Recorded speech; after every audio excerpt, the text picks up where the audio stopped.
Captain Kaylin Wood and Mariah Perry, and drum majors Presley Hall, Fisher Rogers, and Jaden Jones. You may take the field.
Directors of the Scott Middle School Band are Kevin Elliston and Tanner Ellis. Directors of the Scott Middle School Color Guard are Melissa Lewis and Jasmine Bookout. Ladies and gentlemen, please give one more round of applause for the Scott Middle School Band and Color Guard, performing with the Denison High School Touch of Gold Band.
Ladies and gentlemen, at this time, we would like to recognize all our first responders. Please give them a big round of applause because they do a lot to keep all the campuses of DISD safe.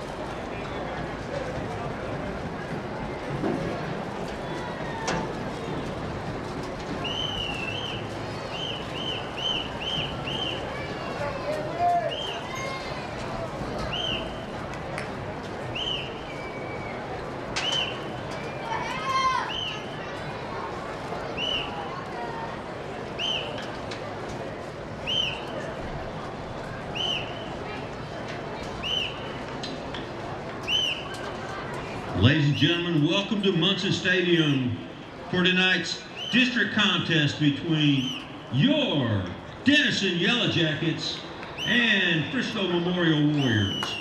This game is being conducted according to the rules and regulations of the University Interscholastic League. Regardless of the outcome of tonight's game, all of the players have proven their willingness to work and sacrifice in order to achieve athletic excellence. We ask that as a spectator, you consider the time and effort each of these teams, coaches, and athletes have put forth. Cheer these young athletes, applaud them, but do not, through any of your actions, cause them to doubt the value of athletics. By your conduct, allow these young people to feel pride in their communities and school. While your sportsmanlike actions may only play a small part in the outcome of this game, it will play a greater role in continuing to encourage competitive athletics. We also ask that you show your appreciation for the students who will be taking part indirectly in tonight's game, the cheerleaders, the bands, the pep squad, training staff, and also our first responders. These people play an integral role and a part in their team's success. The officials for tonight's game have been mutually agreed upon by school officials from both schools. Their role is not unlike those of players, coaches, teachers, and school administrators. Without them, this game would not be possible. Their knowledge and application of the rules are a result of annual testing, years of study, and continual participation in clinics that further refine their understanding of the game.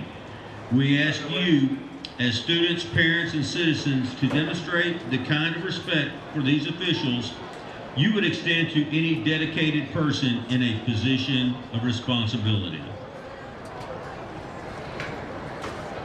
Denison ISD has a clear bag policy in conjunction with Denison ISD Board of Trustees, University Interscholastic League guidelines.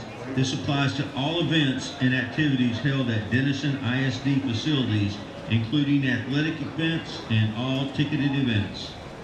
All bags are subject to search. All bags must be clear.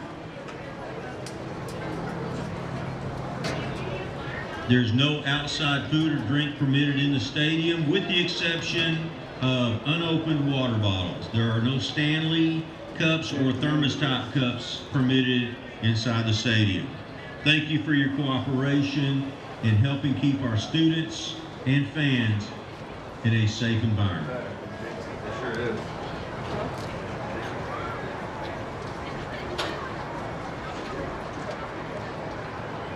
Hi, I'm Governor Greg Abbott. Hi, I'm Coach Joey McGuire from Texas Tech. Hi, I'm Coach Sark with Texas Football. Hi, I'm Coach Floyd Fritz from the University of Houston. Hi, I'm Coach Elko from Texas A&M. There is a growing danger in our communities and schools. Fentanyl. It has claimed the lives of thousands of innocent Americans and is now a leading cause of death in young adults. One of the best ways to prevent tragic fentanyl deaths is through education. Just one pill kills. That's why you should only take prescription medication specifically for you and filled in a pharmacy. Never take a pill you got from a friend or on social media. Just a few grains of salt worth of fentanyl is enough to kill you and take you away from your loved ones. You can't see it, you can't taste it, and you don't know if it's there. So please, learn about the dangers of this deadly drug. Talk to your parents, Your friends, your teammates. And remember, what we do today may save the life of someone you know tomorrow.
Is there a reason I got it right here?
everything's connected.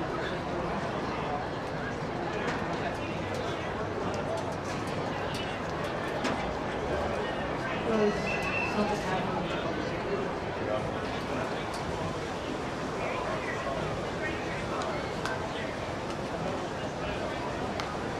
So he doesn't really Right. you would have that battery.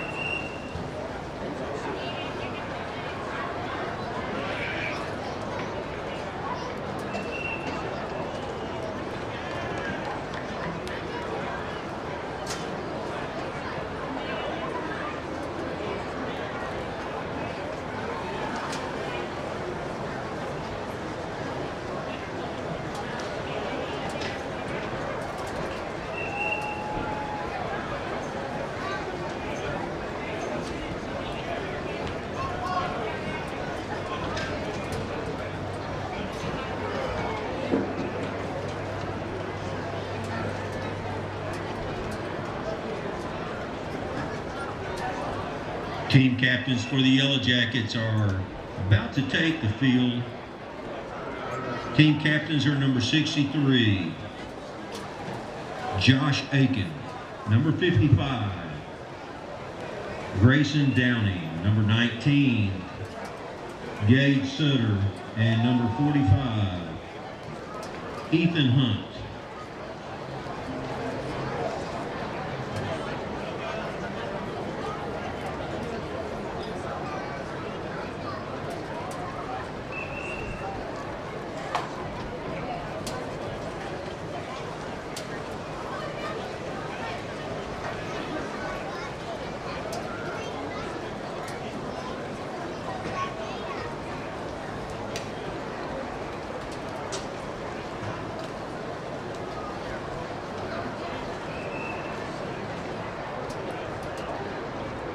You only got one battery? Yeah, that one.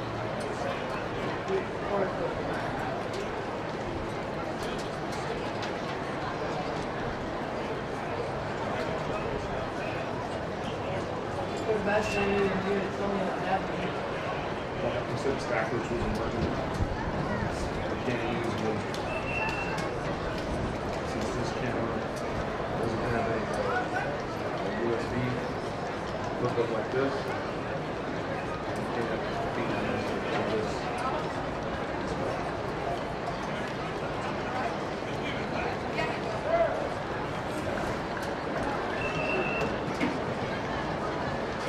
Now introducing your Denison High School varsity cheerleaders, Savannah Anderson,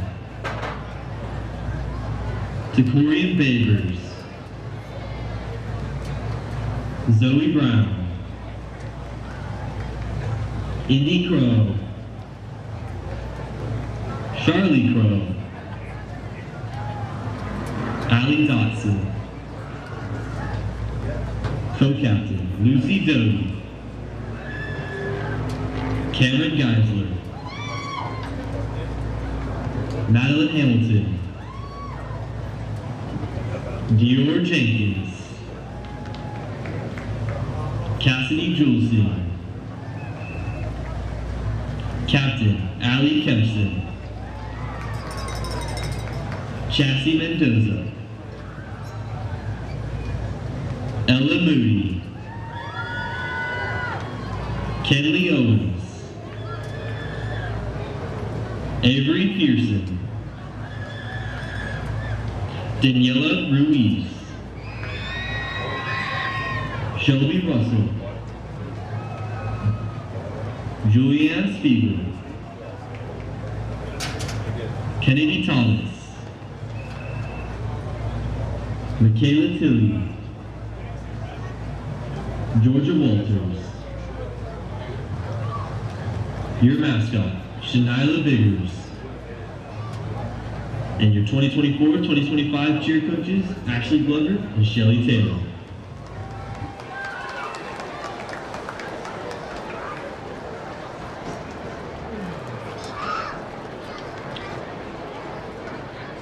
Tonight's team captains for the Yellow Jackets are joined by honorary team captain Danny Baxley from Anchor Sponsor Classic Chevrolet of Texoma. Thank you for your support, continued support of your Denison Yellow Jackets. Team captains for Memorial are number 2, number 54, number 4.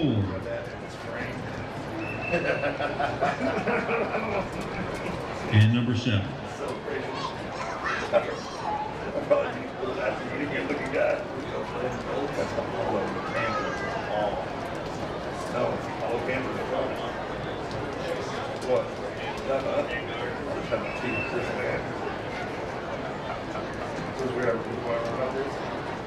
All the different colors are like that, right?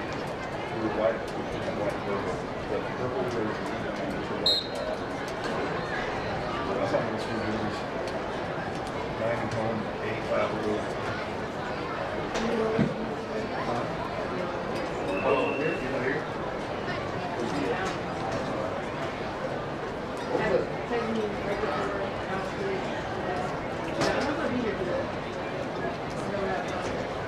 What was it? What was the start? Yeah, what was the start? That's not yet.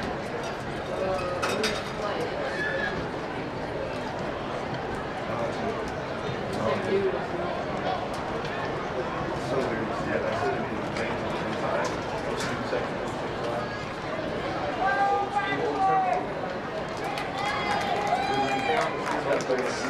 Yeah, sometimes you'll see over here. Oh, film that? You don't film that. You look right down and it's the old guy comes right there. Memorial will receive the opening kickoff and defend the north end zone. We're good.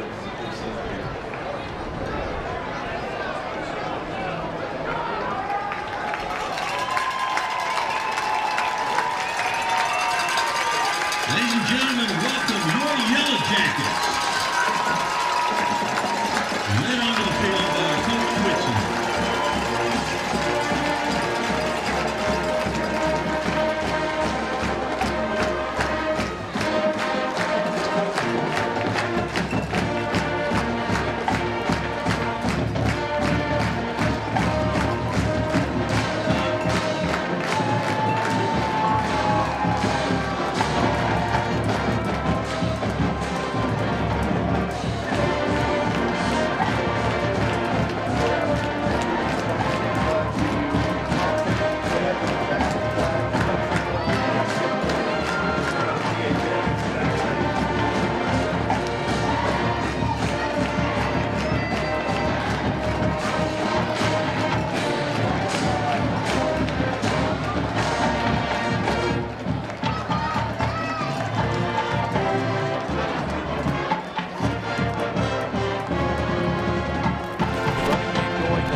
Officials for tonight's game. Yeah, you got to learn to step on them when you got them down, and you get an opportunity like that. Close that door, just like you said. No doubt about it. We have reached the point in tonight's countdown to kickoff where we're just about ready for our nation's national anthem. Expecting the Matthew Stevens. What do you think would fly over at Munson Stadium? B-52 and F-18. What would fly over? Cessna. Canadian Goose. With Lynn Burkhead in the house tonight, probably an air veteran. Well, we have indeed reached our national anthem. We're waiting on this Kentucky Gold before that. We will take one final break. We'll come back with the Ladies and gentlemen, if you would please stand for the playing of the national anthem. The colors tonight are being raised by Troop 403 of the Boy Scouts of America. 30 and we'll come back. Oh, 30.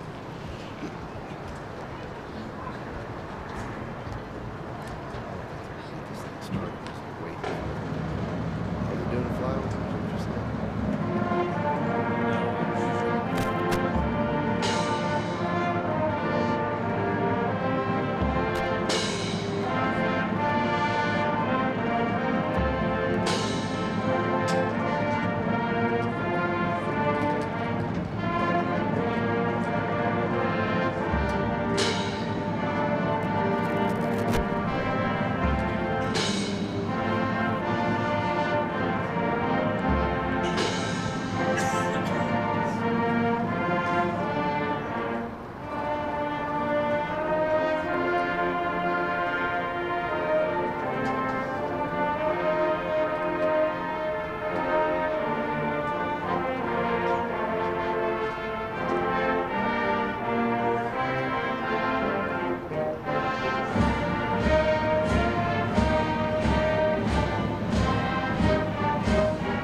right, Yellow Jacket fans, let's make some noise. It's Friday night football.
To do that, maybe. Maybe.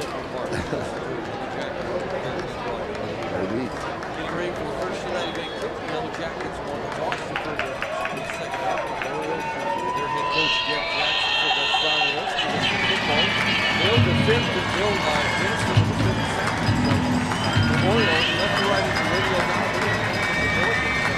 We're putting the uniform report to submit. Mr. Sylvester spins the rock into the going down to the 10, 15, 20, trying to get to the edge and does so at the 25. Is it a J.D. Price 105-yarder for the return man? No. He goes down at the 27. On the kickoff return. Steve McCraw demands it.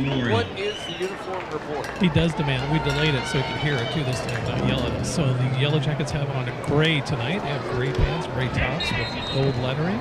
And the Warriors from Frisco have white jerseys with black pants. Looks like they have some kind of stripe down. Yeah, they got a gold stripe down their pants too. So.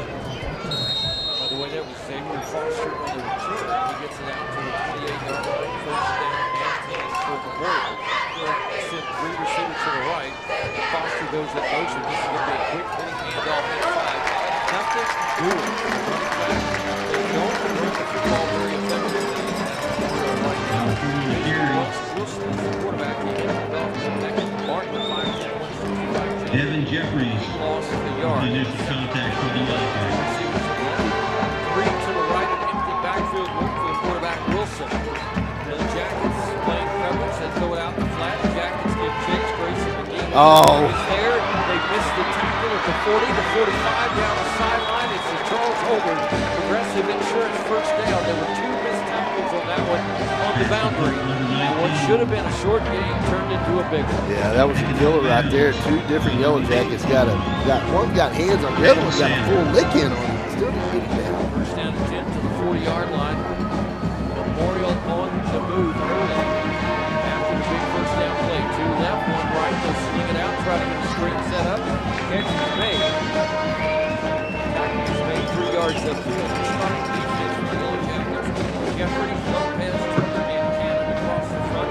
Shandon Love and Caden Sanders are the corners. Cedric Parker, Trace Olsen back knee. Gain of 4 on the play, second down, 6. Second down, 7 yards to go. Ball at the 6-yard line. 2 receivers shading the side. Jackets jump, get back, no flag. Flag down. They're going to pressure the quarterback. He's going to look. He's throwing it down the field, and it's going to be almost intercepted in the end zone by Trace Olsen. Calls incomplete. That's the offside. There is a penalty flag. Yeah, down here on the left end. He jumped. Tried to get back, but it was too late. Yeah. Obviously saw that on film. Jackets are struggling off the 1-2 jumping on that hard snap down. 2nd and 7, now 2nd down and right at 2. Line of game is security. The ball is just crossed. About 30.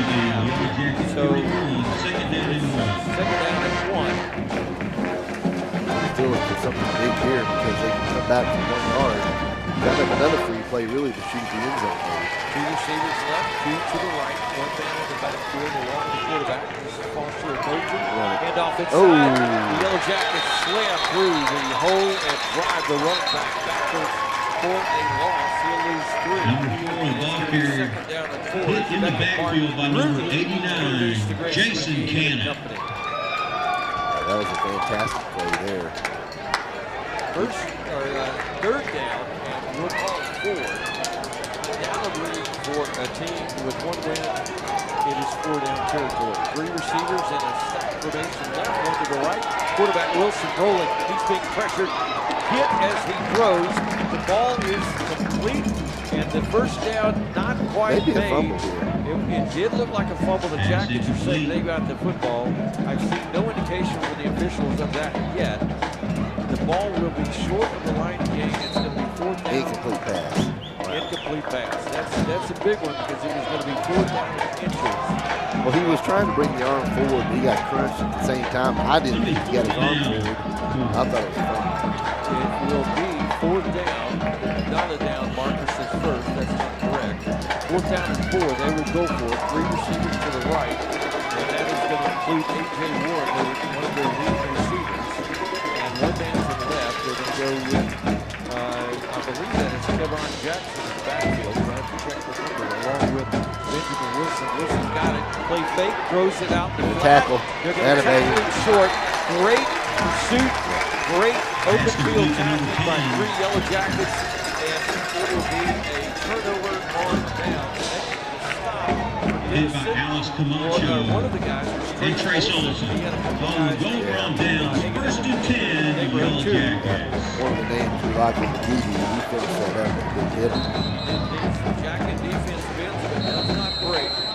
Now the Jacket offense goes to work. Josh Hager, Nathan Woods, Jackson, Jason Johnson, Ryder Harrell across the front, Darian Vaughn, along with Blake Benson, Brandon Douglas, Porter Johnson, also a wide out, Kenny Butler, Thomas Richardson in the backfield, Ty Rose is your quarterback. Ty Rose will stand in an empty backfield. He's got 3 receivers short right, 2 receivers short left on 1st and 10. Timeout. Moving from right to left, and they will in fact have to do that. They were trying to get a new play signal in. We'll take it with them. 9:48 to go in the first. Jackets turn away a scoring opportunity for Memorial. They have the ball back after.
I was impressed with that. That was a bullet from Rhodes out there. That had a lot of heat on it. He was able to haul it in.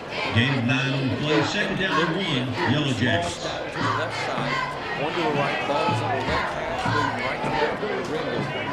2nd down and 1. Goes in motion. We're going to do double reverse. We're going to give it to Trace Olson. He's following the block of Rhodes. He's to the 50. Lost the ball. Jackets get back on it. They got the 1st down. They had a whole lot more, but as Olson went down. Olson on the carry. Maybe it was Brandon Douglas. The ball got popped free, punched out. And it is a Charles Holden with the rest of the 1st down. That was Trace Olson. He has the field. Somebody just reached in, kind of like they did in the football game last night between San Francisco and Seattle, and it was just a perfect punch out. It is the 1st down for Charles Holden. Got the 46. Rose back to pass again. Looks Rose, and that was Darian Vaughn. Did he catch it or drop it? He caught it. It bounced down to his knees. He was able to corral it in. I thought he might have dropped it, but he didn't catch it. There's another bullet. Fastball. Rhodes, It's a fastball. Rhodes is throwing some heaters tonight. So Vaughn gets 7 yards on that. 2nd down and 3 into Memorial territory at their 47-yard line. One receiver to the right, 3 in a diamond look to the left, and Rendon in the backfield. He gets the nod tonight as the starting running back. And it'll be 2nd down and 3. No score. Jackets on the Memorial side of the field. Quarterback read option. That is going to be Rhodes. He gets near the 1st down marker, not quite. Really kind of a no man's land play. If he pitched it, I don't think Rendon was going to get it. And if he ran with it, he didn't get it, but he's inches shot. Defensive man did a good job. He just split the difference, got the middle of them, slow played both of them. Said, go ahead and pitch it, I'll get him. If you want to cut inside, I'll at least get a piece of him. He did, held him up to get the first. 3rd down play. 3rd down and less than a yard to go. The line to gain will be the 44, or near the 44. They're going to go with a too tight look. Rendon in the backfield. He's going to get the give. Weaves his way forward. Got the 1st down and I believe a yard more. Yeah. They'll give him forward progress. He needed the 44. They'll give him the 43. Move those sticks. On the carry Another Charles Holder Progressive for the 1st down. Yeah, that was a pretty good push by the line to get that established because they were playing about 6 people down here on the line of scrimmage. Rendon came in 55 carries, 173 yards rushing in the year, averaging 3.1 a carry. Give him 3 more on that one. 1st down and 10 from the 43-yard line. Jackets on the march. 2 receivers stacked right, 2 stacked to the left. Rendon in the backfield. He's going to get a good seal block, and Rose runs forward, but that was blown up on the line of scrimmage, and it's a no-gainer 2nd and 10 coming up. It's hard to tell if that was designed or if it was actually a busted play. I mean, it's hard to Well, Rendon got his guy, but there were 3 other guys that nobody got. Right. 6:25 to go on the 1st, no score. Quarterback draw is what it would be if it was designed. 2 receivers to the right, 2 to the left. Jackets have really struggled running the football, but not as much as the team they're playing. We'll talk about that more in a minute. Rhodes is play fake. Ball was tipped at the line of scrimmage and falls incomplete. Another howitzer shot. Yeah, you better be ready. From Rhodes. 3rd down and 10 after the ball got tipped and knocked away. The receiver was there. Brandon Douglas becoming a star. He had a big night 2 weeks ago with 132 yards receiving a touchdown. 360 on the year on 22 catches, averaging 16.3 a catch. He's got 3 touchdowns and 2 over 45. 3rd down play, 2 receivers left, 2 right. Jackets hoping to keep the drive going. Play fake to Rendon. Here's Rhodes. He's going to step up, dances in the pocket, looking, still looking. Still looking. A lot of room. Flush to the right. He's got a long way to go. Can he get the 1st down? He's going to get the 40, the 35, to 30, down the sideline, 20, 15, 10, and a flag. Now make it 2. He'll get the 1st down, but a blocking infraction downfield will keep it from being a 1st and goal. He's going to pick up the 1st, but I'll tell you what, we got some coaches grabbing one of the Yellow Jackets over there on their sideline. I think they threw 3 flags over there. Man, they threw him back out on the field. Got him off their player. Not sure what was going on over there.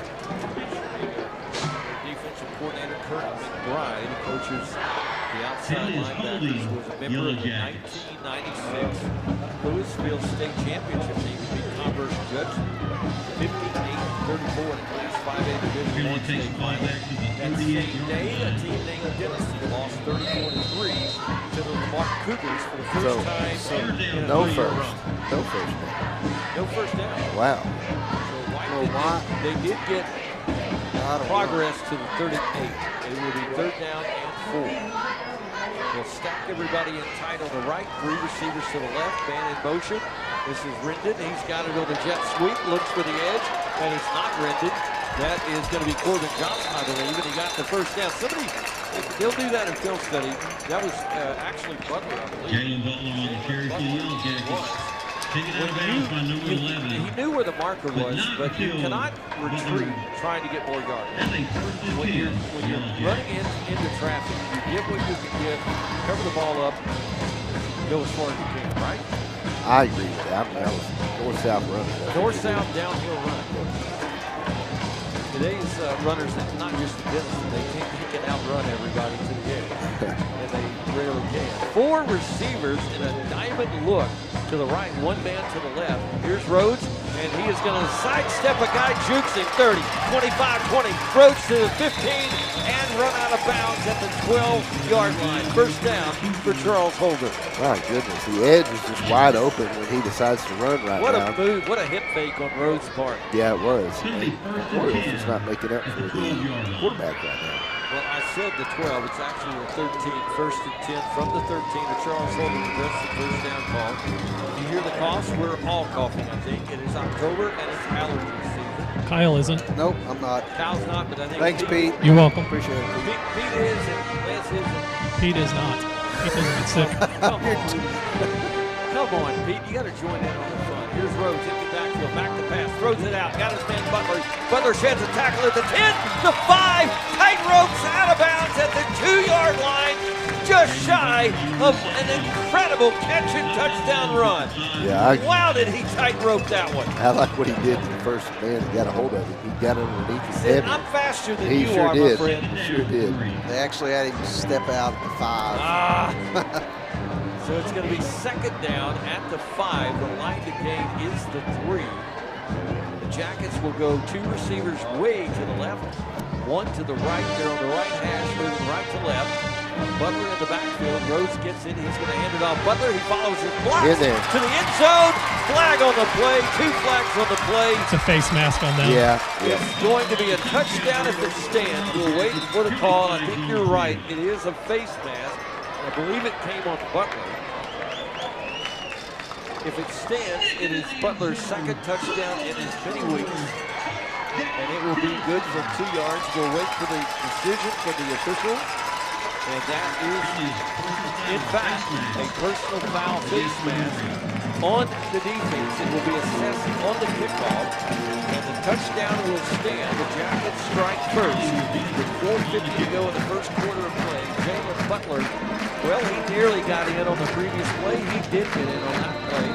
And the Jackets with a nifty march to open the scoring. They lead 6-0. And Sylvester is on with the 18. Bad snap. He still gets the foot into it. The ball literally rolled back. But somehow it was down, and Sylvester remains perfect. That one was close, 13 in a row.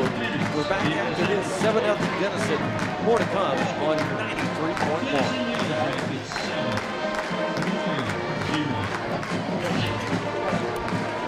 Yeah.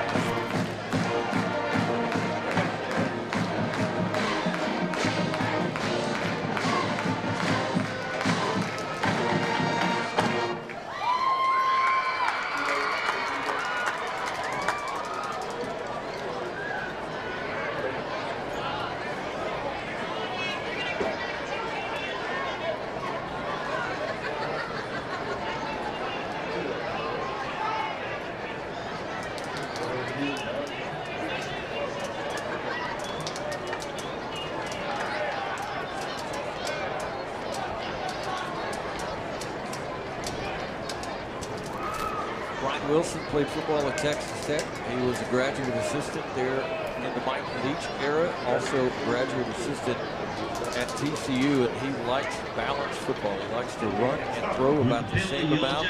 That drive was the textbook of Brian Wilson. We'll give the scoring drive recap after the first United Bank kick. The unsportsmanlike face mask penalty moves the ball to the 45. Why not onside in here? Why not? Might happen. First United Bank kick on their side of the field at the 45. Sylvester approaches. There it is. It's a banger, and it's going to be taken. And that was nearly a house call. Yeah. That bounced right into the guy. He knew what was coming. He fielded it on the hop like a shortstop in the World Series. And he was one guy from split the defense and going to the house. How about a scoring drive recap, Kyle? This scoring drive recap is brought to you by Jeff's Auto Sales. Visit them on the web at jeffsautosalestexas.com.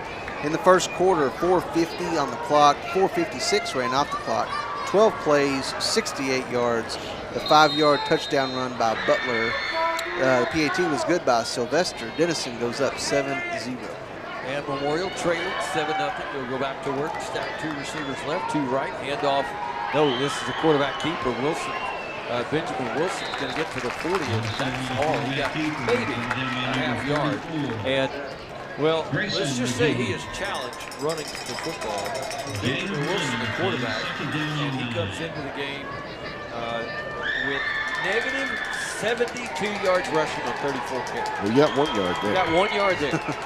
They'll go 4 receivers to the left, 1 to the right. He's trying to throw. It's going to be maybe a double pass. No, they get a pick play on the edge, and it's going to be a 3-yard gain. It'll make it 3rd down, 6, maybe 7 yards to go. How about the heads up by the defense there? They were clearly seeing that on film. They were ready to pick that thing off and go the other way. Yeah, they were making a break on the ball there on that far right edge. And that would have been a house call had they gotten there. It's going to be 3rd down. We'll call it 6, maybe 6.5.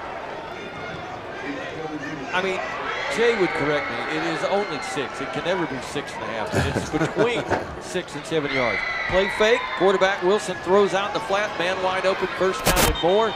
Into Denison territory at the 44 is where he's bumped out of bounds. And it's Charles Holden Progressive Insurance 1st down for Memorial. They drove the ball well on their opening drive before they were denied by the Jacket defense. And now they are on the march again, picking up a 1st down, moving into Denison territory.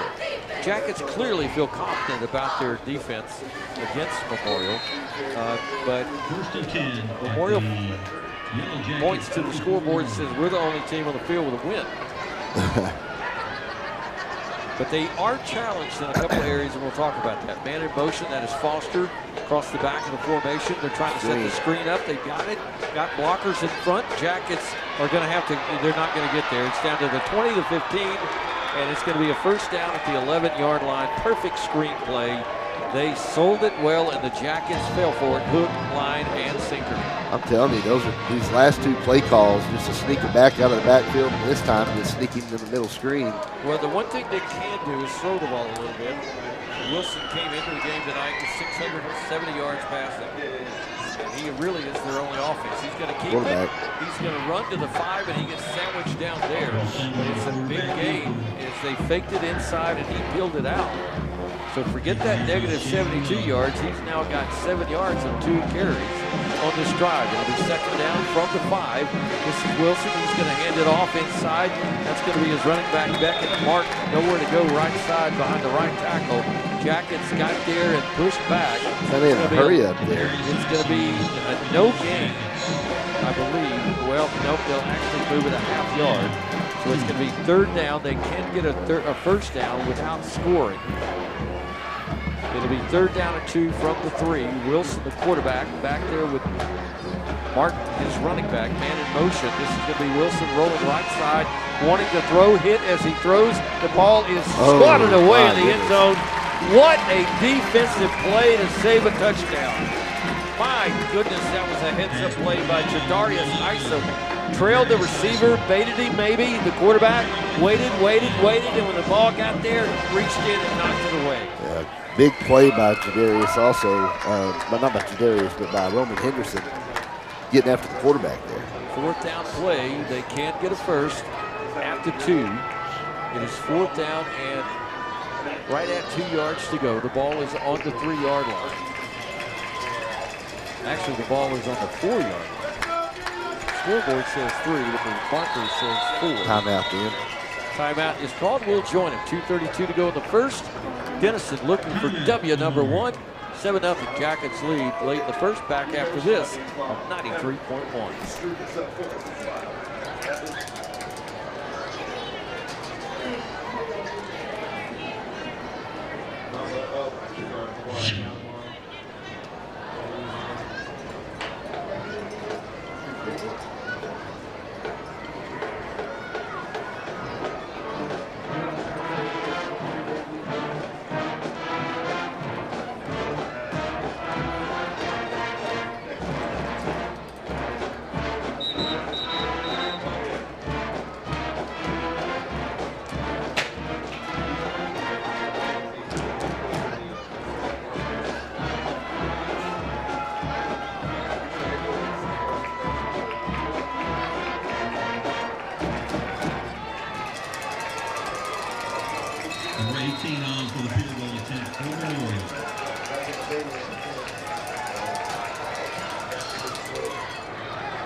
Field goal attempt is wide left.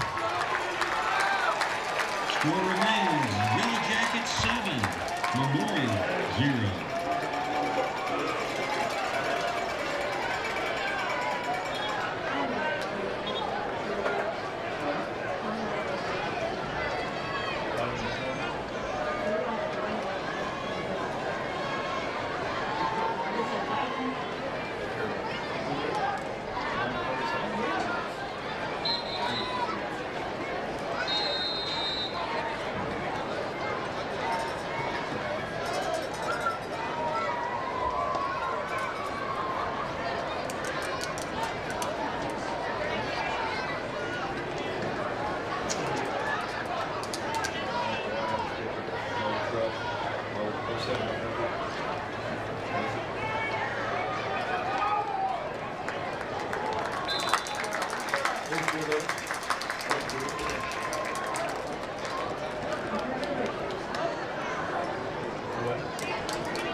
Brandon on the carry for the Yellow Jackets.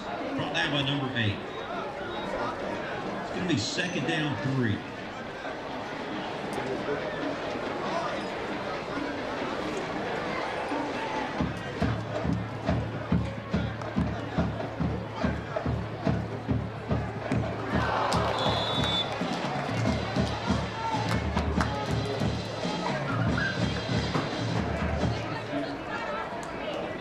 Pass intended for Vaughn, incomplete. Third down 3, Yellow Jackets.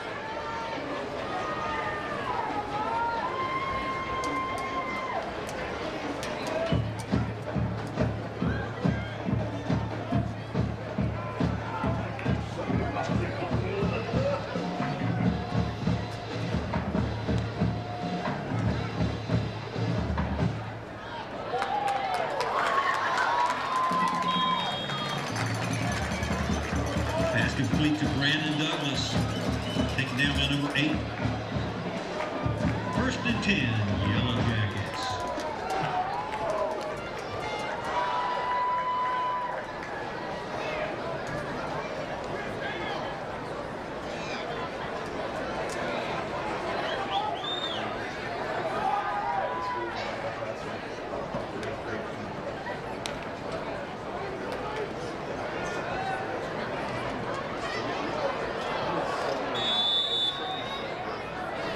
Pass intended for number 9, incomplete.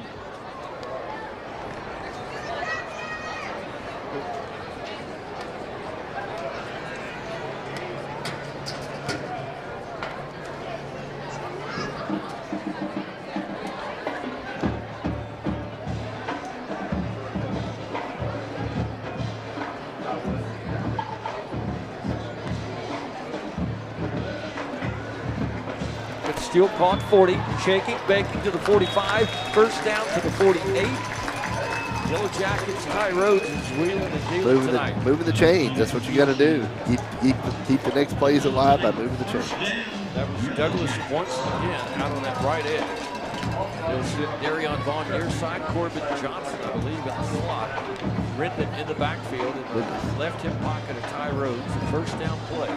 7-0 Jackets lead, 51 seconds and counting in the first stanza.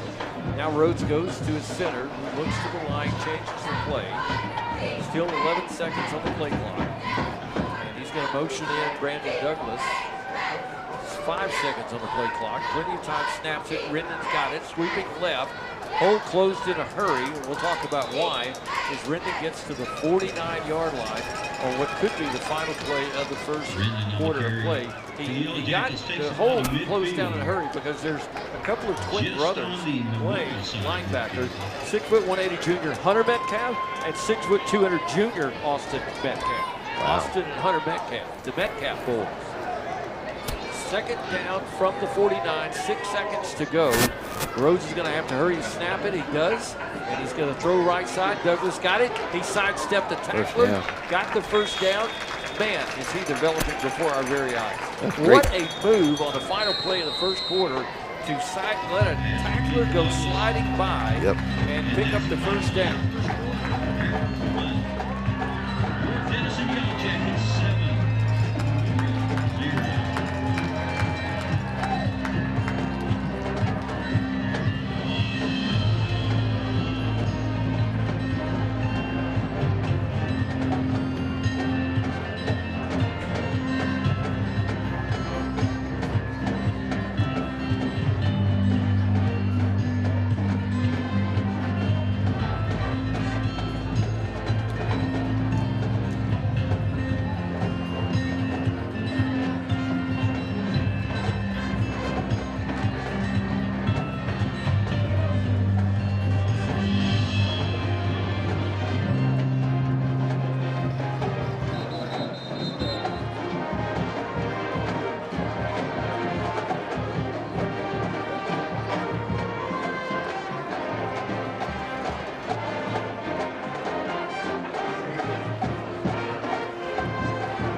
outside, another block, gets to the corner. Oh, what a move and a dive. Inside the 10, shaking is banking his way to the 4-yard line. It's first and goal. Good God.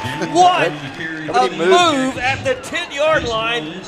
My hip got dislocated just watching it. That was the 5-yard shuttle run right there in that little 5-yard box over there. He made about 5 moves inside. Say he stepped out at the 5.5. First and goal there. One receiver right, 3 to the left. They'll throw it out there. Rendon's got it. Weaving forward. Touchdown, Denison.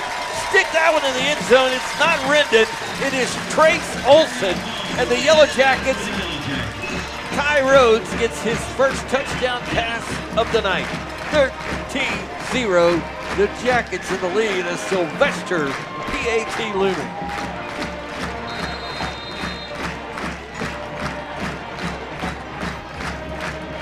I'm telling you what, Ty Rhodes has been eating his Wheaties this week. Hammers back, kick is up, almost blocked, and they've got a couple of them this year, but it is good nonetheless. And 11:30 to go in the first half. How about the Yellow Jackets 14 on First Responder Night at Memorial? They have yet to respond. 0 on the board. We're back after this on 93.1.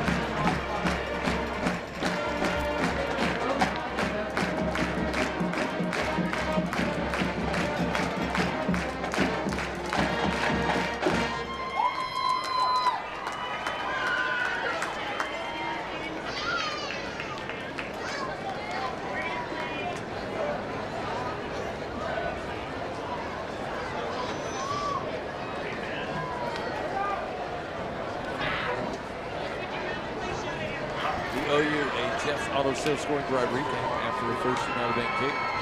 And we're also going to go back down to Peter. We're going to talk about some football. There are some very big games, including one not too many miles south of here tomorrow afternoon. One that could go either way. It's going to have, I bet it will be the most viewed game of the day.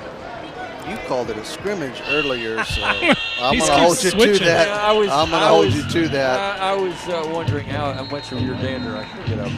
Here we go with the first United Bank kick. 14-0. Yellow Jackets in the lead here in the early going of the second quarter. And Landon Sylvester waits for the signal, has it, approaches it. First United Bank kick is spinning to the south end zone, taken by Foster at the 7. He comes out to the 15, 20, tackled hard at the 24. He goes down at the 25-yard line. Pete, one of those big games tomorrow, there is a vested interest in this booth between a couple of us. Pretty big game down the Cotton Bowl. Absolutely. So what's the line? I don't pay. I think it's 14. 14? Kyle, what's going to happen tomorrow? Well, Sooners, it's not going to be a scrimmage, first of all. For sure. And I got to go with the Sooner win there, but it's going to be a battle. Okay. Close game? Oh, back for and sure. forth? Oh, for sure. Come down to the last drive, something like that? I like it. All right. I like it. You didn't ask what I think, Pete. Because there's a play going on. I was waiting for the play. 3 receivers to the right, 1 to the left. This is going to be a handoff. No, this is going to be Wilson. He's going to throw it out. Ball is dropped.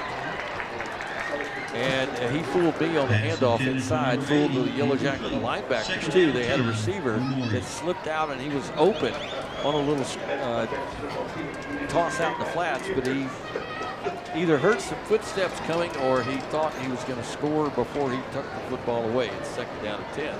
14-0 Jackets lead, 11:19 to go in the first half of play. Here on Katy Country, your home for Denison High School football for 25 years now. Quarter century. That means I'm getting old, right? 2 receivers to the left, 2 to the right. I think some guys are joining me too. Yeah. Play fake. This is quarterback hit as he throws, and the receiver ran out of bounds. I don't know if he would have been eligible to catch the ball. If he was forced out, yes, he can come back in, but I didn't see him get forced out, was he? No. No, he wasn't forced out. Coach Looper and Coach Whitson were already ready to point that out if he caught the football. It's going to be 3rd down and 10. We'll talk more about the Texas-Oklahoma football game tomorrow. Texas OU for the 120th time. They call it now this year, after calling it a lot of other things over the years, the Red River Rivalry. Jacket Show Blitz. Oh, somebody moved. Somebody moved on a couple of somebodies moved on the Memorial side of the line of scrimmage. Should be a false start penalty, and we'll wait and check to see that it is. Should back them up 5 yards. That's a lot of R's in that name of that game now. What's your favorite? Well, What's your favorite? I like the Red River Shootout. That's not politically correct anymore. Okay. I mean, Oklahoma's got their muskets that they fire off repeatedly in the game. And I'm like, so the name is less politically correct than that is? How about a Jeff's Auto Sales? No, this is after the handoff on 3rd down and long, and it'll be back to the original line scrimmage. Now a Jeff's Auto Sales going to drive recon.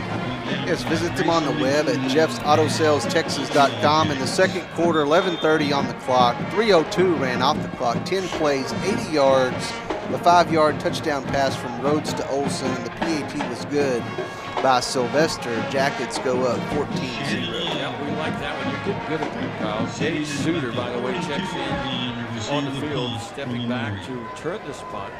Shandon Love, he's got some wheels if he can get catch the ball clean. Punting the football away will be Blake Bowling. I wonder if he's in relation to Coach Bo. Bollinger would stand at the 10. He's got a 65-yarder this year. And it's a little bit of a high snap. They got it. The Jackets are going to recover the football at the 19-yard line. They came roaring in, and somebody got kicked in the gut, but it's a block kick, a block punt. They saw that on film. They came roaring in, and Denison has the football inside the 20-yard line. Number 18 got that block. And he's still not getting up. He got kicked in the stomach. But man, did he sell out to block that. Caden Sanders. Yep, Caden Sanders. I'll tell you, he got booted in the gut, but he's totally sold out to go get that kick. And remember, that's a specialty of his. Ask the Sherman Bearcats in that north end zone 2 years ago. Well, he got that one easy. Yeah, they're Matter of fact, they get a better bounce. They picked that up. They picked that up and scored. Yep. The last time these two teams played, somebody named Wallace, Will Wallace, now at Southeastern, he recovered a fumble in the end zone. And Sanders I think he just got the win, literally kicked out of it. We were just talking about Will Wallace up there. Saw some pictures of him. Man, he's got big. Big. Yeah, I saw him in person. I can tune to all of your guys are saying. Yes. Did the ground shake a little bit? He was. They were saying his name a lot. Let's put it that way. Caden Sanders says, "Give me some oxygen and I'm fine." And he trots off the field. Caden Sanders, a punt block specialist for the Yellow Jackets. Sure wish we could bring him back for another year. Missed the first several games of the year with a broken collarbone that was sustained in 7-on-7 play. And saw his first action of the year last week, or 2 weeks ago. And man, did he announce his presence right then. His teammates sure are congratulating him right now. Are. That's one of our players of the game at the moment. Is 14-0. Jackets have it at the 20. Greedy for more. 2 receivers to the right. Darion Vaughn will join them. 3 now to the right. And Butler in the backfield. Play fake to him. It'll be slung. Rhodes got it. Douglas looking for blocks. He's 10. He's nice to the move. 5. Nice high stepping move to the end zone. And you can stick that one on the end zone. Put it on this scoreboard. Touchdown Denison. Ty Rhodes to Brandon Douglas. Man, was that some moves? That was just pretty run by him. Put the moves on him. Did they just play my call over the PA? I think they might have. I was so embarrassed when they played it for me the first time. Ron Eames and company. I was a little too loud, as you might have expected. This kick is blocked. This kick is blocked. No, the Yellow Jacket is blocked, and there's a return. Ty Rhodes, the holder, he's the one that saved the points going the other way. As the kick is blocked, and for the first time in 2024, Sylvester is not good on a PAT. That was hardly his fault, because if the punt block was beautiful, that field goal or a PAT block was too. How about 20-0? Jackets will take it, their biggest lead of the season. 10:31 to go in the first half. Jackets leading by 3 scores back after this, so 93.1.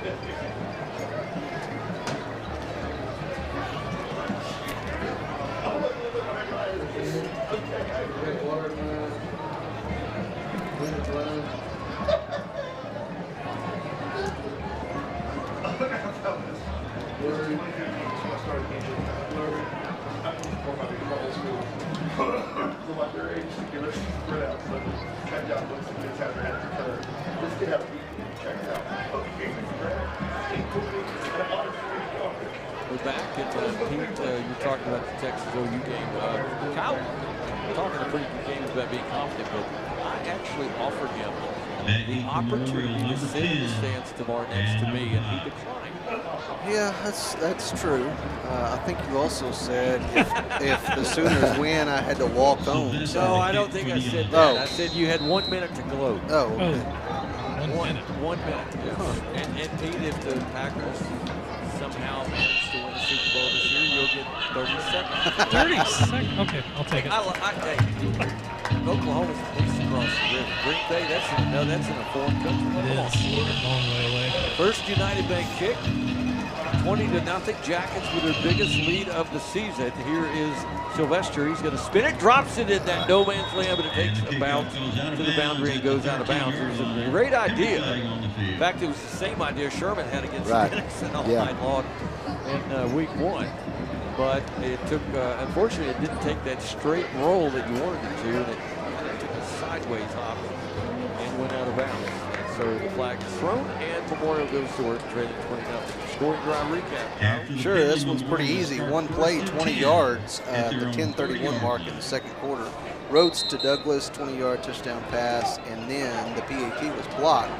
Yellow Jackets up 20-0. 20-0 is the score. Jackets exceeding already their average point production total in tonight's game. Trying to get win number 1 on the year. 3 receivers to the left, 1 to the right. Memorial moving right to left. They'll empty the backfield. Wilson throws it out. That's a live football, and the coach is pointing that out. But it goes out of bounds. Foster was the intended receiver. He really kind of slowed up. I thought he should have gotten to the football. You got to sell out to get to the football, and he didn't. But it was a lateral, right? I think it was. I think the biggest thing that happens sometimes is you get frustrated when it's not on the money. It's such an easy play. It's like, really? I'm right here. And you throw it 5 yards down in front of me. So he just didn't go for it. Well, that was nearly our first Olivet Roofing turnover call of the night. Not quite. No turnovers yet. Here we go. This is going to be Wilson. Play fake. He's going to roll to the right. Sidearm move. Throws it out. Complete. He's got a Kent Tokolvy kind of quarterback motion. And man, am I dating myself there. Anybody know who Kent Tokolvy is? That's an awesome reference. Yes. Pittsburgh Pirates. Pittsburgh Pirate reliever, side armor. Yes, big glasses, had the pillbox hat. Yes. In the We Are Family era of Willie Stargell and company. Tell me you didn't watch Willie Stargell. This is going to be 1979 pass. 1979 World Series champs, and the greatest line maybe I've ever heard in sports broadcasting. Howard Cosell said that Kent Tokolvy was so skinny that he was skinnier than the center field foul pole. Oh. Think about that for just a second. I think he also said that he might have to run around in the shower to get wet. He was pretty skinny. But man, could he deliver a wicked ball. Ball tipped in the air, picked off. This is at the 50, the 40, a foot race to the 30, blockers to the 25, to the 20, the 15, still going, down to the 10, first down and 10 for the Yellow Jackets after what was nearly a pick six. I believe it was Camacho. It was Camacho that got it on the tip drill, and man, did he have a convoy of blockers in front. There's your Abel Olivan Roofing turnover call of the night. That turnover is sponsored by Abel Olivan Roofing. You have to protect the ball like Abel Olivan Roofing. Protects your house with a great roof. OlivanRoofing.com. And the Warriors didn't protect it right there. Tip drill at the line of scrimmage, and Camacho rumbles and stumbles his way to the 11-yard line where it's first down and 10. I couldn't tell if he was going to get loose. It kept happening for him as he further got down the field. I thought he was going to make it to the end. Rhodes an empty backfield, 2 left, 2 right, a double tight set. And on first down, he calls for the ball. He's going to take it himself. He's going to the right at the 5, lunging forward. Got maybe to the 4. And that's where they'll mark him down. He'll be 3 yards shy. A good sell of the play fake to Rendon on the jet sweep, and then Rhodes just took it off the hip and ran forward. It's going to be second down and not goal, but second down and 3. The ball at the 4-yard line. 2 receivers left, 1 to the right. Rendon in the backfield looking for his first rushing touchdown of the season. He's got one through the air, but none on the ground. 2 receivers to the left, including Corbin Johnson in the slot. And it'll be Brandon Douglas all by himself to the right. Second down play. Rhodes is going to hand it. Rendon right. Rendon left. Rendon end zone. Stick that one in the end zone. Put it on the scoreboard. Thomas Rendon for the first time in 2024. Mr. Rendon has a rushing TD, and the Jackets have blown this one open in the first half, 26-0. Yeah, it's just power football there. The line of scrimmage is just being blown up by this offensive line by the Yellow Jackets. No doubt Rendon with a nice move to the right, quick cut back to the left, and when he made that cut, he went untouched into. So match points go for 2. They will go for 2. 2-point conversion. 3 receivers tight to the right, 2 tight to the left, empty backfield for Rhodes. Thought somebody might have flinched, and they did.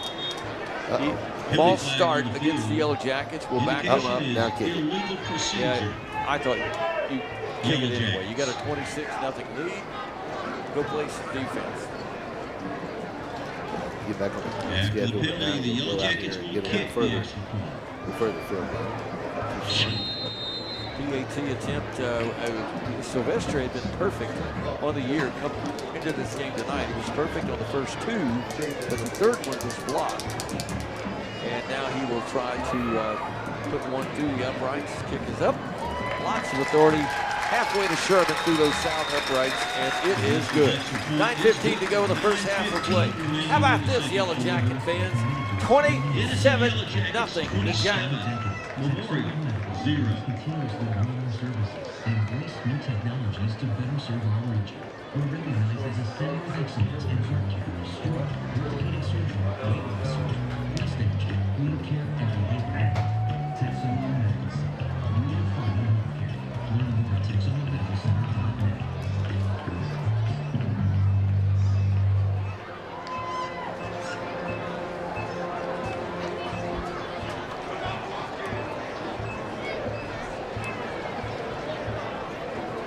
Never slide anything past your friend Steve. Stands tonight. He's always listening, even with the 2-second delay here at Munson Stadium. Correct? He's not really Parker. It was, of course, really Sturgeon. It was Dave Parker. Come on, Pete. You're The supposed Cobra. The Cobra. The Cobra. You're supposed to keep me out of the mud. I don't don't want pay to correct you on the air while you're going. I mean, Pete, we don't pay you for that. Exactly. Thank you. I got a little evil eye staring up here. You got I can't see it. You got to gleam into evil eye. I'm going to call Quinn on the way home and have a discussion. All right, here we go with the first United Bank kick. We owe you another Jeff's Auto Sales scoring drive recap in a moment. Here's Sylvester spins it. This one is a short end-over-end kick. Bounces at the 25, taking it to 15. That is going to be returned out to the 25. Look out, 30. Jackets give chase and tackle the return man at the 35, maybe the 36-yard line. And on that return was A.J. Ward. And it was a nice one. Just kept the wheels moving and looking for daylight and found it. Nice return, but the scoreboard 27-0 Jackets. How did we get there, Kyle? Yes, well, first of all, the pick by Camacho was huge to set up this By the way, drive. third interception of the year from the defense, first of the year for Camacho. This scoring drive recap is brought to you by Jeff's Auto Sales. Visit them on the web at jeffsautosalestexas.com. In the second quarter, 9:15 on the clock, 2 plays, 47 seconds ran off the clock, 10 yards total. The 5-yard run by Rendon for the score, and then the PAT was good by Sylvester. Jackets go up 27. On the first play, Wilson slings it right side. Ward's got it. He does some more running down that boundary. And he's going to get 7, maybe 8 yards, second down and short. All right, Kyle, you've already told us who you got. What's the score tomorrow? Oh, the score. Ooh. I'm going to say 42-37. 42-37.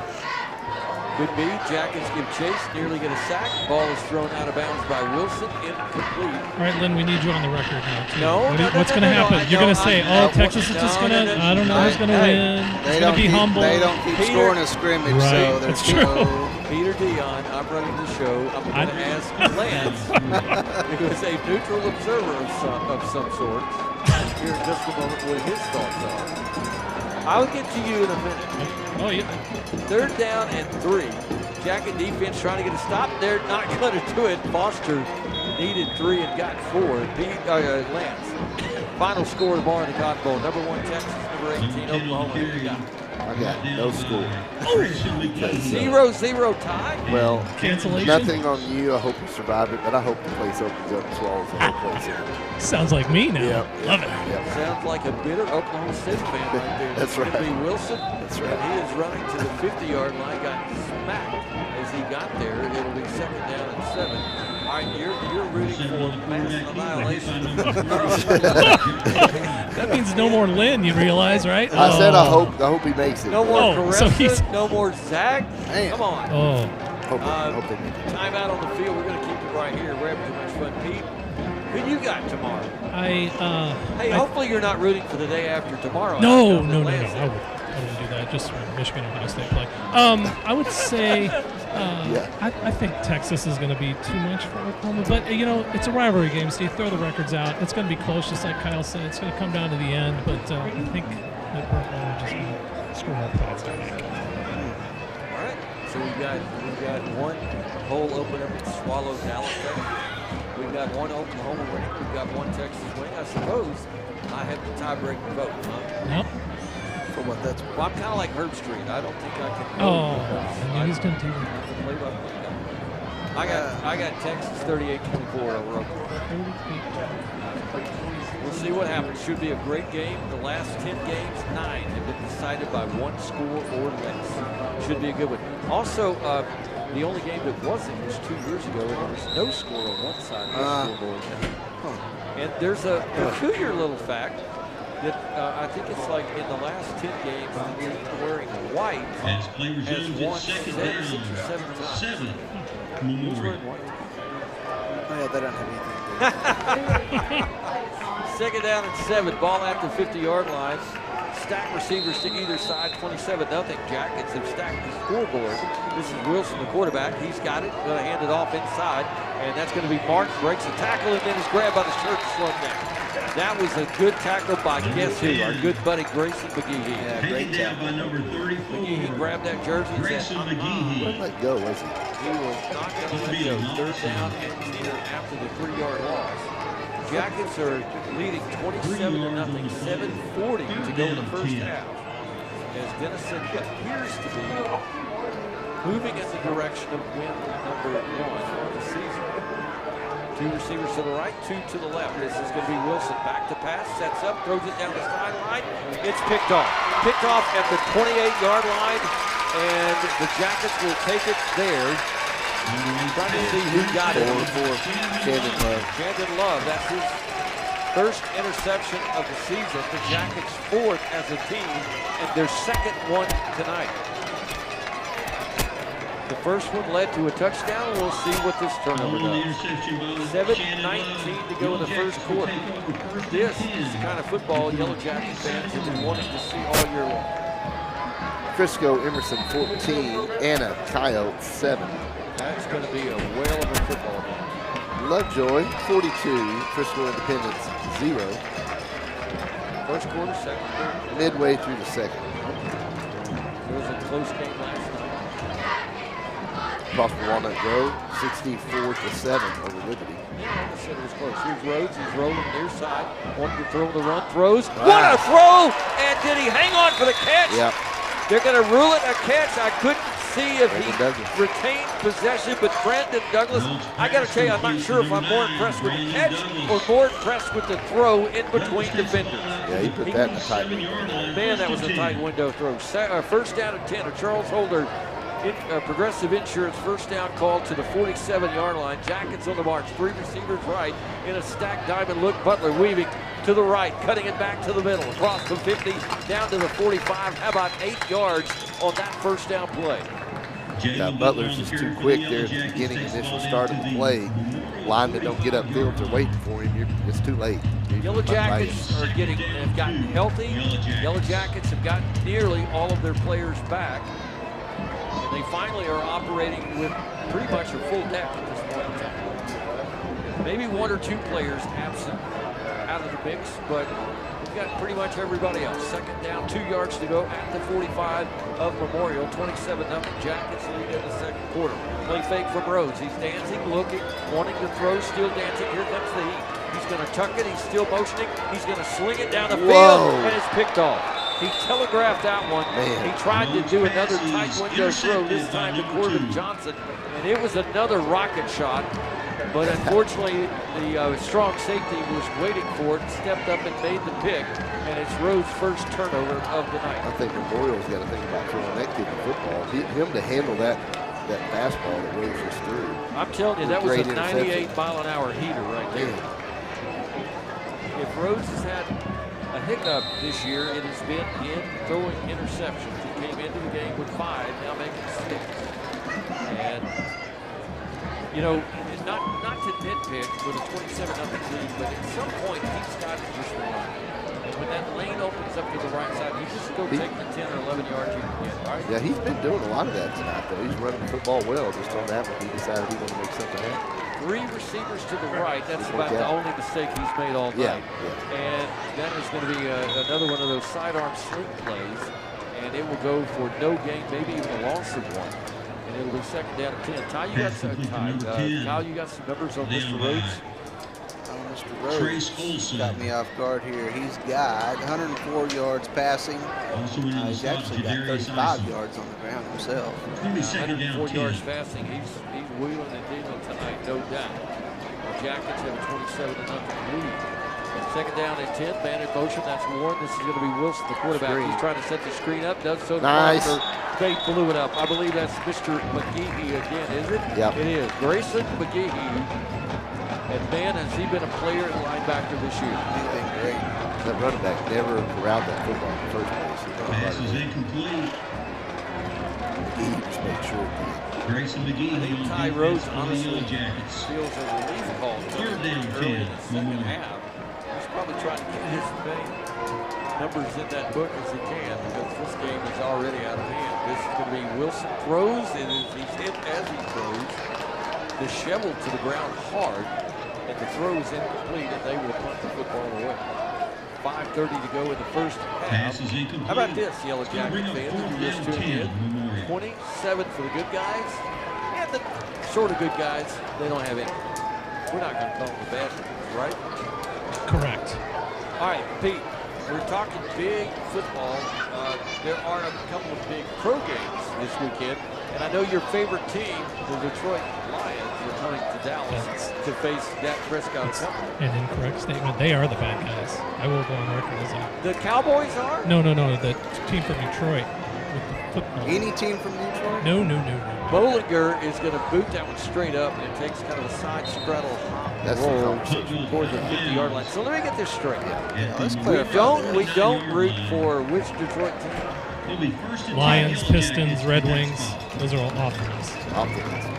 You don't even root for the Red Wings? They don't have a hockey team in Wisconsin. Well, I grew up in Indiana. We didn't have a hockey team either, but hockey didn't exist really until I moved out here, actually. So, but baseball. So you're a Dallas Stars fan? I mean, I had half-season tickets when they first started, but I like hockey. I'm a hockey fan. How about that?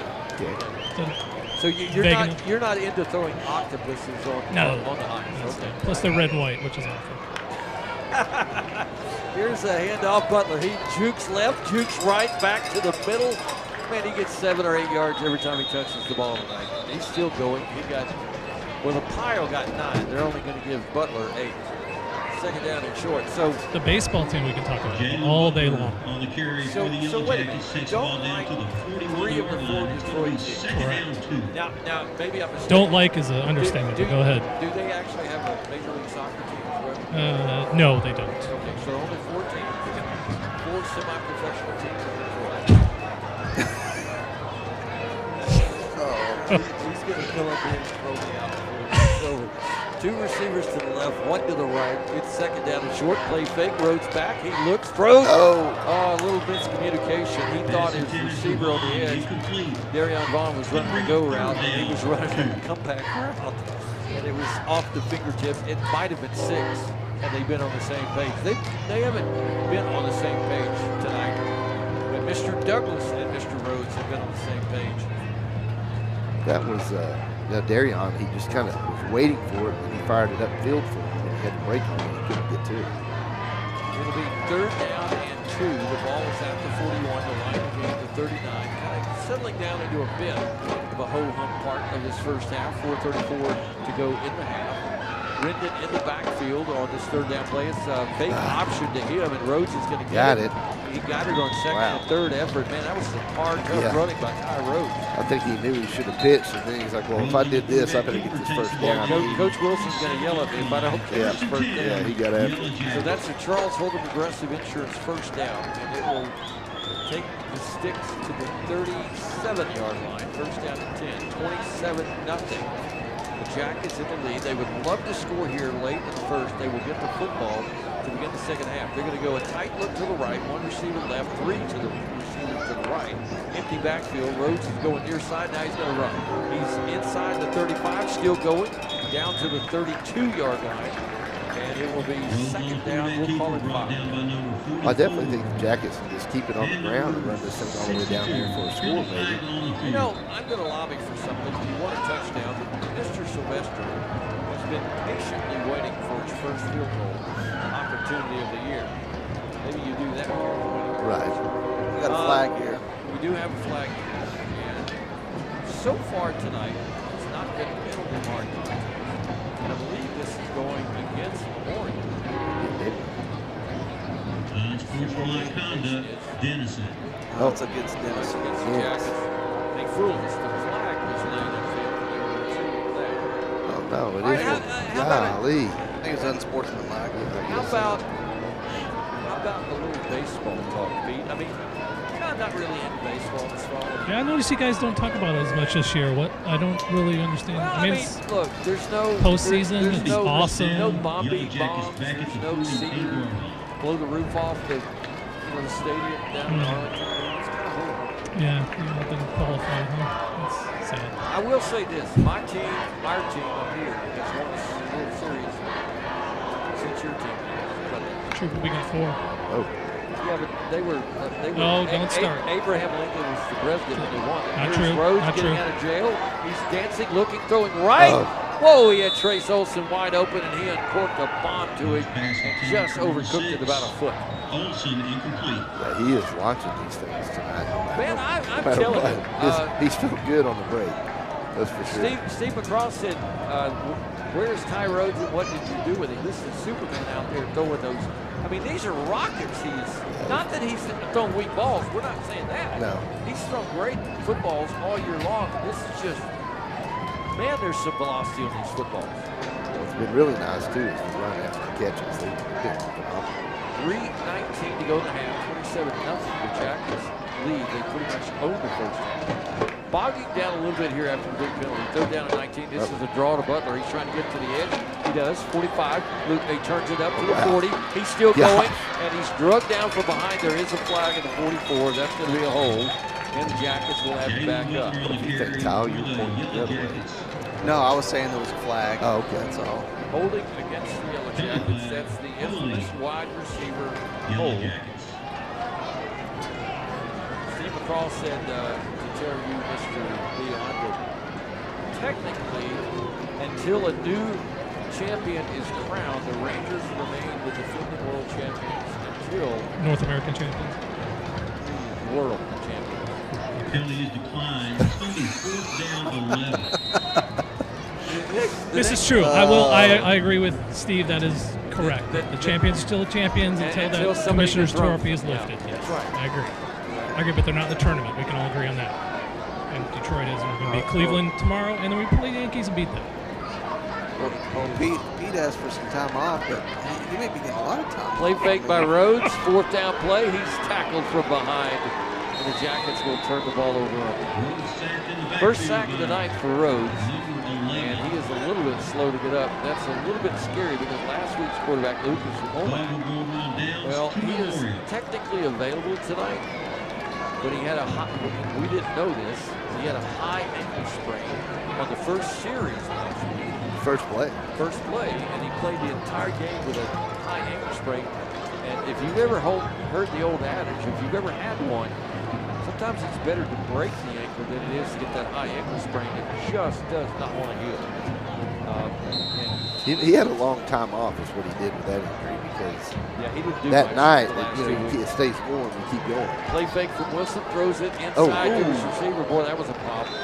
That was a pop. It was a complete pass for nearly a first down, but somebody, Roman Henderson Trace came in and said, hello, let me tell you my name. Roman. That was a Roman sledgehammer. It'll be 2nd down and 2. The ball in Denison territory at the 48. Wilson has it. He's going to pump the shoulder. Now here comes the jailbreak. He's having to flush to the right. Throwing the ball way down the field. There's coverage down the field. No flag. Ball was not catchable, and the official immediately signaled that. There was some bumping and grinding and contact between the Yellow Jacket defender and the receiver. There was. But the ball was clearly not catchable. And what nobody sees is them doing that 4 or 5 times before this.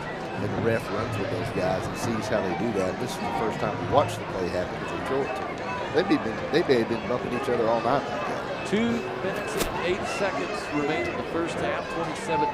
Jackets in the lead. They will get the football to begin the second half of the play. They'll stack, it's 3rd down and 2. They'll stack 2 receivers to the right, 1 man to the left. 2 men in the backfield and 3rd short. Going to hand it off Foster, got the first down, running behind the block of his fullback. And that right there, well, that was Pete's favorite play. That was the old Daryl Johnson Moose draw, or lead draw. He almost dropped the football. He did almost drop it, but he gets the Charles Holder first down. And Emmett never dropped it, especially when they play a team from Wisconsin. First down and 2. Landon don't think he's going away from us next week. Oh, the ball carrier Foster, and now we got haymakers being thrown. Haymakers on the field by both teams, and I believe 2 players are going to get tossed. There was some skirmishing that's been going on off and on all night long, and that one just rolled over. Mount Vesuvius rolled over, and both guilty parties quickly removed from the field by their coaching staffs. The officials are writing numbers down on a card. We'll see if that's an ejection for either or both teams or neither. Both players were guilty.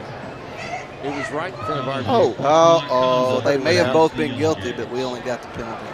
We got the ejection. Yeah, it's always the second pitch that it's seen, right? That's what they say. So they will move the sticks. Via Hankey and the Yellow Jackets have a minute 35 to try to protect the shutout. 2 receivers to the right after the penalty gives Charles Holder first down to Memorial. 2 to the left. This is Wilson. Hands it off Martin, weaving right, crunch down to the ground. Got 3, maybe 4. We're calling 2nd down and 7. And mark it almost to the 25. Clock is running, 1:22 and counting. It's 27-0. Yellow Jackets leading here in the late going of the first half. They'll go to the right, to the left again. Will the Memorial Warriors. And they've got their running back. He's going to get it on the give. That is Xavier Foster on the carry. Timeout deal. He's not going to get first down. It's going to be 3rd down and short. Timeout called. We'll join it back in a moment on 93.1. To stop the ball carrier.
unable to play in the first half next week, I believe. 2 receivers right, 2 to the left. This is a fake to Foster. Quarterback is in trouble. Wilson goes down, sacked in the backfield, and getting him Chandler Lopez. Lopez all over. It was just a bull rush on that defensive. I mean, on that offensive tackle, he shoved him all the way back in the field. There's an 8-yard loss. Big loss. That is Lopez's second sack of the year. Came into the game with 14 tackles, 6 of those solo. Timeout call. We'll keep it here. We're going to continue to visit with Pete. We goofed on you a lot tonight. Let's talk some serious stuff here. Today, on this date, it's sports history. All right, so let's keep the Tigers talk going, because in 1911, Ty Cobb was named the inaugural MLB MVP. They gave him a car back then. That was pretty cool. That is. He got a Chalmers Model 30, so it was like this big, that was a big deal back then. Lance got his autograph, thank you. Excellent. Thank you. In 1925, the New York Giants played their first NFL game. They lost to Providence 14-0, so that's good for you Cowboy fans, right? Although I don't know who Providence became, or just they went away with a dodo bird. Dodo bird, probably. In 1980, your Dallas Mavericks opened their debut NBA season. They won. They beat the Spurs at reunion. They do? Do you remember their point guard, what his name was? In 1980, the point guard for the Mavericks? Mr. P? Brad Davis? I believe that is correct. Who was the owner? It was a Norm guy. The bowling man with the hat. Yeah, with the hat. Yeah. Here's Wilson. He's being chased, and this is going to be a near sack. They got him, and then they let him go, but they still get the sack. Kept him down. That's the big thing. Stop the clock now. 56 seconds to go. A couple of big collisions right there, including Chandler Lopez again. So you got any more sports history? I do. In 1992, our friend Deion Sanders tried to play 2 sports in the same day. You guys remember that? Played for the Falcons. I remember that. Against Miami. Then he went to Pittsburgh, and then Bobby Cox said, "You're good. Why don't you sit down?" So he didn't really get to do it. But whatever your thoughts are about Deion Sanders, and I happen to like him, he was one phenomenal athlete. For sure. That's crazy trying to do that. And then in 1996, Ford bought the rights to name that Detroit Denison Stadium, the defending Super Bowl champions, right? Haven't they won like 10 of the Super Bowls or something? Lions? Yeah. I never heard. Yeah, they won last year, I think. Pretty much that's what the media told me. So the media. So did who won the Purdue and Notre Dame game last year? I haven't heard you mention last year they didn't play us because they took like 7 years off. They were afraid of us and they didn't want to play. Wow. So, they were afraid. And they won't play us in basketball.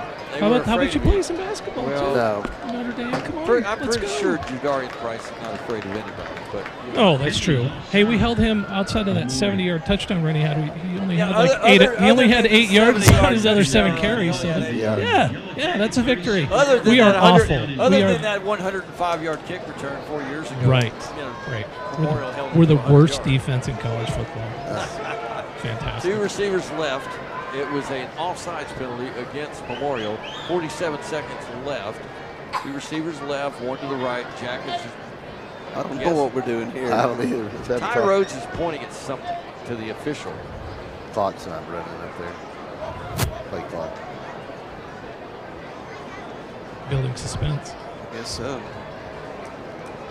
Well, since we saw each other last, very somber, sad occasion in the sport of baseball. The legendary Pete Rose passing away. We'll talk about that in a minute. This is a throw. It's going to be caught. I believe that's Corbin Johnson in the slot across the 50. Still going to the 45. Memorial trying to strip the ball away. Can't do it. 41 seconds to go. They'll stop it to move those chains for Charles Holder. It's Progressive Insurance first down call. Jackets quickly to the line. They'll send Corbin Johnson to the left with Darion Vaughn. Brandon Douglas to the right. This is Rhodes. He's going to hand it off Butler. He goes up the middle, then cuts it left, and he's tackled from behind. He got 2 yards, and they'll stop the clock with 28 seconds to go. Jackets will call their final timeout, I believe. Nope, they've got 1 more left in the hip pocket. So thoughts on Pete Rose? He was my boyhood hero growing up. He definitely did some things later in his adult life that I wish he wouldn't have done. Kept him out of the Hall of Fame, but man, what a ball player and what a hitter Pete Rose was. For sure, he's just one of those guys that you're like, it's you talk about how awesome he was on the field, and it's it's hard not to talk about the other stuff too, and what he kind of became, and I mean, that rules up. Don't bet on baseball. I liked him because he had a little football in him. Yeah, that's what it sure. seemed like to me. Yeah, he wanted to hurt people. He had some serious grit about He wanted to run him over. He was a linebacker in disguise, right? He definitely ran a few catchers over during his career. What I loved about him was just I came of age as a sports fan during his magical hitting streak in the 1970s, where he was chasing the legendary Joe DiMaggio's 56-game Major League Baseball hitting streak record. And he didn't quite get there. I think he ended at 51 games in a row. But Charlie hustled. He hustled every moment of every game, and if you had a team full of players like him in any sport, you were going to win. 3 receivers to the left, 1 to the right. Here is Rhodes back on the play-action pass. He's dancing, looking, throws it near our far sideline, and it was a little bit overthrown, tight coverage, and it's incomplete and out of bounds. Stops the clock with 22 seconds to go. But what I really think about him is he played first base, third base, second base, and I believe it was right field, and he was named to the All-Star game at all of those positions. Yeah. He could play the game of baseball, no doubt. 3rd down and 9 for the Yellow Jackets. They've got 2 receivers to the left, 2 to the right. Butler in the backfield with Ty Rhodes. 27-0, Jackets leading, hoping for more. Play fake by Rhodes. He sets up. He throws it over the middle. It's going to be caught, bobbled, and then hauled in again at the 19 for the first down. Douglas again. And it's a first down for Charles Holder to the 19-yard line. 14 seconds. Rhodes will clock it. And that will stop the clock with 11 seconds to go. They've got no more timeouts. And they're going to come out and they're going to bring Sylvester out to try. With no timeouts, they can't risk the sack. That's the thought here. Otherwise, you might take a shot to the end zone. You were asking earlier for the field goal. Yep. Well, he does not have one this year. Just curious to see what his leg can do. This will be spotted at the 26, so a 36-yard effort coming up. Rhodes to hold. Sylvester looks for his first field goal of the year, punches it down the field. It's long enough, but it's no good just to the left. And with 5 seconds to go, Sylvester misses his first and only field goal attempt of the season, and the Jackets remain stuck on 27. It is first responder night here at Munson Stadium. You think so? It is. Look here. Either that or they've come to arrest you. They may have a warrant out for your arrest. They may have. That may be the problem. Could be mine, maybe Kyle too. No, I'm fine. Well, since you're the human resources director and these guys, I suppose, technically work for you. Oh, no. You're probably right. No, they don't actually work for you. But we're going to talk. We got some good security, though. Man, for sure. do we. We got the best in the business, and we're going to talk to them at halftime. And I have a great respect for first responders, and I've got even more after my trip last weekend. This is going to be a handoff to Martin, or Foster rather, and he just simply said, I don't want you guys to hit me, and he went down. And that is the final play of the first half.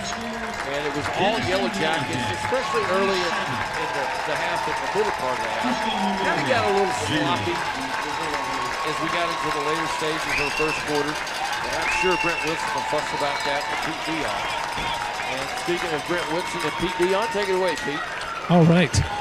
Coach, very complimentary football there. The defense helped out the offense. The offense is putting some points on the board tonight. Yeah, I mean, we're playing better. They're not playing great. But it's nice when we take advantage of that. I thought up front offensively we're better. Ty's been really good tonight.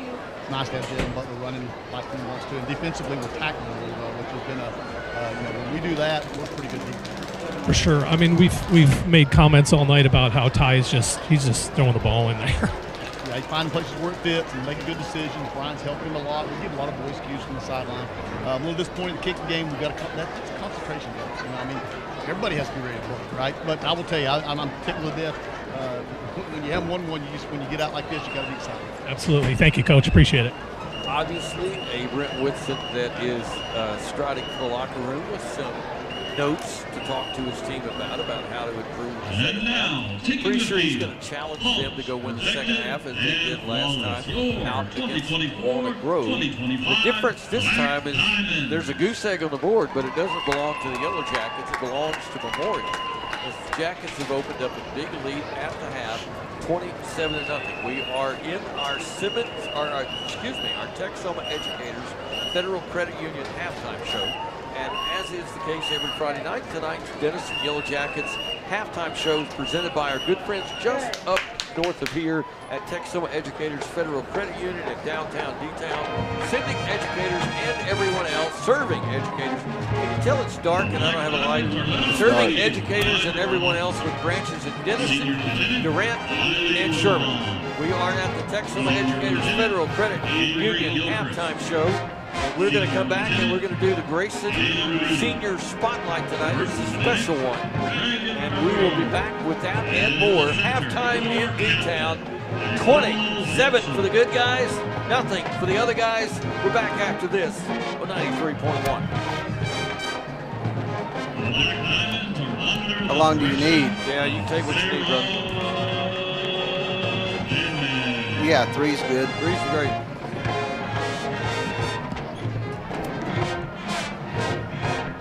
All right, so here's how we're going to do this. Otis, you get here, pick somebody, they'll get there, and we'll rotate in and out, all right? Your 24-25 sergeants are Snicker Camiseti, Melissa Ginn, and Head Sergeant Addison Summers. The Black Diamond of the Week is Jenna M. Sato. Golden Girl of the Week is Rihanna Williamson. The Black Diamonds have chosen Miss Gibson as Teacher of the Week, and they will now perform their hoop routine to Beat It. Woo, it's warm in these boots.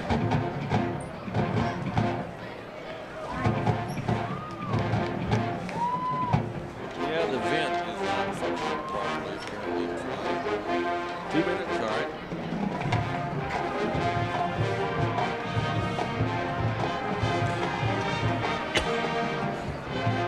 Otis, how you doing, brother? Just coughed into the hand. I'll shake you with this one. It's allergy season. I went to New England to see Katie and her husband last week with Chris. And there's something up there I'm more allergic to than the ragweed I'm allergic to down here. I sneezed and sneezed and sneezed. We went to northern Vermont and then the White Mountains of New Hampshire last Friday and Saturday and saw all the leaves. Man, when you retire someday, you need to go up there and see something else. All right, now you're going to have to. I know you guys by face, but I don't necessarily know you by name. Your name is David Hutchins. Hudgens, I'm sorry. Now, we have met.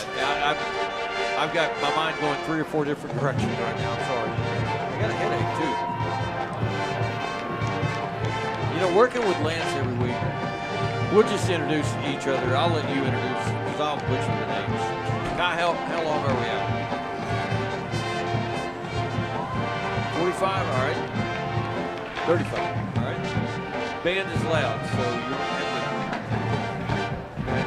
have to speak up a little bit. Do you want me to shut it off? If you think you can do that, go ahead. I don't know that you would remain in the stadium, though, because probably all of these guys would leave in a hurry if you tried to kick the band out of Munson Stadium. All right, y'all put your headset on. Let's hear it one more time for your 24-25 Black Diamond. And we're back here at Munson Stadium, the Pigskin Palace, beautiful downtown D-Town. It is the Texoma Educators Federal Credit Union halftime show, and it's a pretty lighthearted show tonight. Yellow Jackets leading 27-0 here at the break and intermission. Biggest lead of the year for Denison, and they are looking and cruising toward what we hope will be ranked #1 on the year over the Frisco Memorial Warriors. And we're going to, each week during halftime we have our Grayson College Senior Spotlight. Grayson College, of course, as I told you, very The Warrior near to Band the is heart under the of field direction Mr. of Burkhead drum and the lovely majors Brianna Mrs. Roush, Burkhead. Nathan Jones, and Evan Went to Mesa. Grayson and got The part of our outstanding education section there of the before week moving is on the to flute section. My wife, Caressa, New went to member of the week TWU. I is went to Kamal North Texas. We Gornala. did not know each The other. Spirit Otis Stars Luber, are Sparks while we were Patel going and to Riley Coleman. school in Denton. And the crazy thing is, there was a Mr. Gaddy's there on 380 University Drive, and we both ate there all the time. And it's very possible, maybe even likely, we were in that building at the same time on the same day and didn't know each other, and we've been married now 32 years. Well, that's an awesome young lady that you have there. And, I noticed you called her a young lady, but you don't call me a young man. Otis, of course, Otis Luker, one of my favorite guys. Introduce your sidekick here right now. This is Officer David Hudgens, and he's an officer at B. McDaniel Intermediate School. B. McDaniel, of course, the lovely Mrs. Burkhead, that was her stomping ground, so we teach her for a long, long, long time. So, David, tell me, what's it like working at BMAC? You know, when I was at BMAC, I thought everybody was an adult, right? All the kids were adults. Yes. I look now and I go, my goodness, what's the biggest problem you've got to deal with as an SRO teacher? The biggest thing I had was trying to learn the teachers. I've got them down now, but working there is great. Getting a relationship with the kids, and then when you go to Walmart, Albertsons, you see these kids at the store, and they're excited about seeing Officer Hudgens, introducing you to their parents. It's great building relationships like that. Of course, I always call him Mr. Dunlap. Yes. He is very much in charge over there at BMAC. My wife loved working for Mr. Dunlap. I never can call him anything but Mr. Dunlap. Yes, sir. My dad would raise out of the grave and come probably give me a spanking if I could call somebody like him other than the correct name. But man, is he a great principal over there. It's really a great school over there. It really is. And Mr. Dunlap, Mrs. Arthur, they do a great How job. could I forget Susan? Yeah. I grew up with Susan. Her They do a great Art, job. a good friend of mine. Yeah, Susan, of course, Susan Arthur, she's great as well. How long have you been on the job over there? I just started this summer. I came from the Texas Highway Patrol. That's right. That's right. Now, you may not know this about me, but in an earlier previous life, I actually worked for the Texas Department of Public Safety too. I was not a certified officer. I was a driver's license examiner. And it was about the time the state of Texas figured out they could pay a guy like me half of what they paid an officer wearing a badge and gun to go get driving tests in trucks. So I climbed in trucks all day long. And that was the job I had for the first several years. I don't even think you knew that, Mr. Luke. I didn't, no. Sergeant Lloyd Arnold. Do you remember Lloyd? I do. Yes, I do. Sergeant Lloyd Arnold. He was my boss, and I sure did miss him. David, thank you for visiting with us. Otis, are at the high school. You've been there for a number of years. What's the biggest problem you have to deal with at the high school? I would say probably coffee not being ready when I get there. Whose responsibility is that? It's mine now. It's yours now, all right. So what kind of coffee? Keurig or? Hey, it's just that Folgers coffee works well. One cup. I got you. How long have you been on the job here? This is my 20th year. 20th year. Now I ask you this from time to time. I mean, you know, lovely Mrs. B, she said, you know, I'm calling it good. Who's going to call it good? Well, you know, Chief Newman is back there. He's shaking his head. Yeah, he's shaking his head, and so it'll be a while. We got a while. Look, I'm still having a good time, and you know, we work with a lot of great people, the staff, our administrators, and especially we've got great kids. You've heard me talk about that before. We're just blessed with the staff and the kids that we have here in Denison. I tell you this, and I'm not telling you this to blow smoke at you here on the air. You're one of my favorite people in the world. You're a Christian brother of mine, and you're really like a brother to me. And man, it will be a sad day when you.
direction of Logan Salka, Benares, Jacob Carter, Nicole Robbins, and Dane Rodriguez.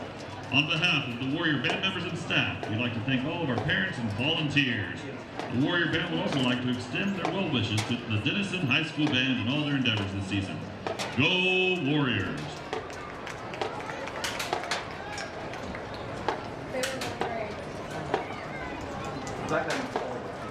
Thank you, I appreciate it.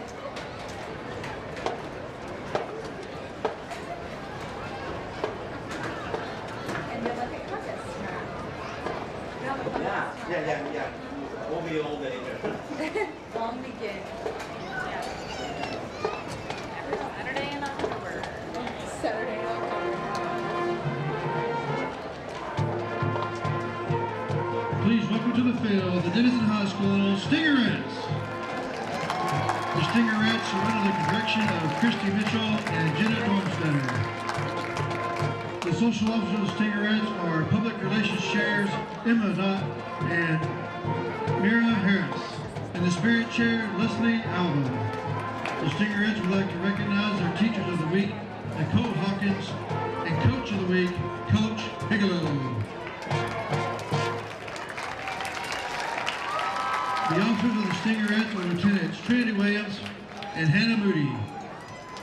Head Lieutenant is Lane Sparlin, and their captain is Estelle Shires. The Sergeant of the Stingerettes is Haley Sue Prater. Stingerettes of the Week are Brindley Brown and Ashley Wilcox. Tonight, the Stingerettes will perform a palm routine to the 1989 hit Cold Hearted Snake.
We will be holding our Junior Stingerette Dance Clinic this coming Monday.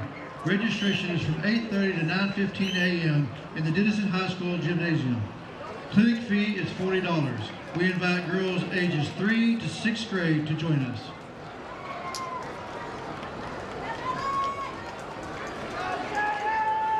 Continuing your halftime entertainment, Denison ISD is proud to present to you the Denison High School Touch of Gold Marching Band.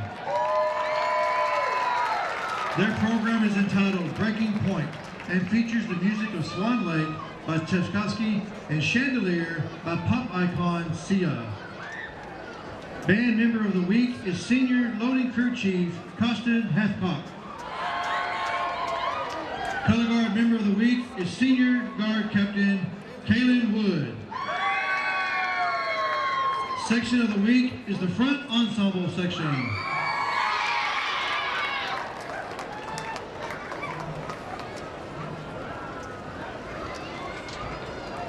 Color guard captains Kaylin Wood and Mariah Perry, and drum majors Presley Hall, Fisher Rogers, and Jaden Jones, you may take the field.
Directors of the Denison High School Touch of Gold Marching Band are Melissa Lewis, Austin Armstrong, and Nat Zingraff.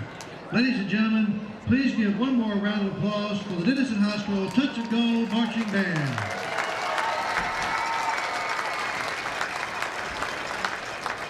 Hi, I'm Governor Grayback.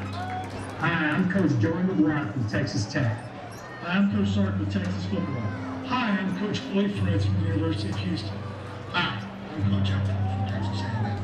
There is a growing danger in our communities and schools. Fentanyl. It has claimed the lives of thousands of innocent Americans and is now a leading cause of death in young adults.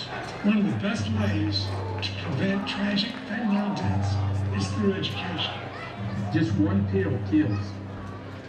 That's why you should only take prescription medication specifically for you and filled in a pharmacy.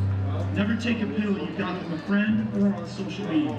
Just a few grains of salt worth of fentanyl is enough to kill you and take you away from your loved ones. You can't see it, you can't taste it, and you don't know that it's there.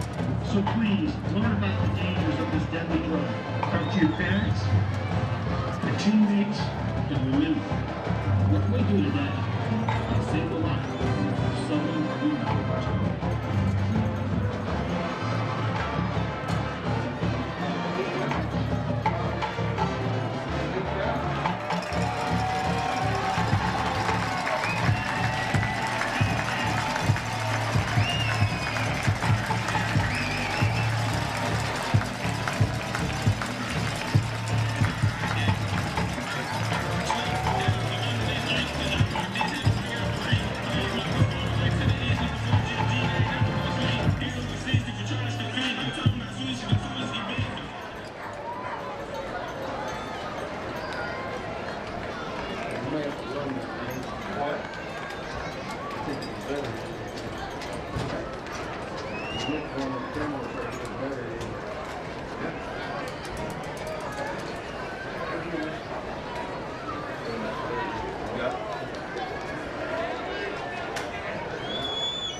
Life is yours to spend.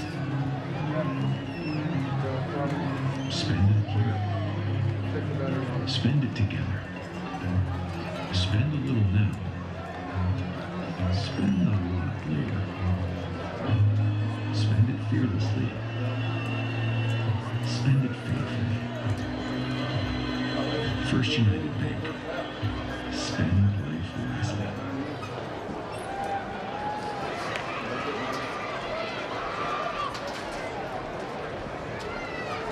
Second half. We talked about finishing. That's the key here in the second half. You don't want this final score. You don't want to run the score up. I'm not suggesting that, but you want to play well, right? I agree. I think you just don't want to miss opportunities, and there was some of that missed midway second quarter to the half. So capitalize on some opportunities here early, play a better third quarter than you did in the second quarter, and then maybe talk about clearing the bench. Memorial will kick off. That's your platinum dealers that take some keys to the second half. Finish this thing off 27-0 as we get ready to begin the third quarter of play. First United Bank kick coming. Bollinger, not the Denison Bollinger, but the Memorial Bollinger is going to boot it. And this one is spinning to the sideline, and it's going to bounce by Ritt. Dancing his way 25. Off the first second, he was going to go imitate J.D. Price. It's a good move. It was a very good move. Kid. He had one guy to get past. He couldn't get past him, but he did get it out to the 35-yard line. Good vision in that run by Thomas Rendon. Got his first rushing touchdown of the season. Scratch that. Got his first rushing touchdown of his career earlier on the evening. And we are underway in the second quarter, or the second half of play. Warren Johnson will split wide to the right along with Brandon Douglas. I think the O-line's getting better push this game against Memorial. I want to see him go run the football here. Yellow Jackets split two right, one left. Rendon in the backfield with Ty Rhodes. First play of the second half. Rhodes snaps his hands together. He's going to hand it off and give it to the gut of Rendon. Rendon, what a run. He's 40, 45, Woo! Still going, 50. And that was literally one guy away from a house call. Yeah, it was a good run. Good blocking. That's what I was just talking about. blew the end inside, and then somebody lit up the linebacker. Yeah, if you had any doubt about that 4.38 speed, you just put it on display. That was Jalal Abdullah on the give, or on the tackle. That was a little swing pass, a little too much mustard on it, and it's incomplete. And Brenda, the intended receiver, they tried to slip him out right side. It'll be 2nd down and 10 after another Charles Holder Progressive Insurance first down call. I'm getting ahead of myself. Yeah.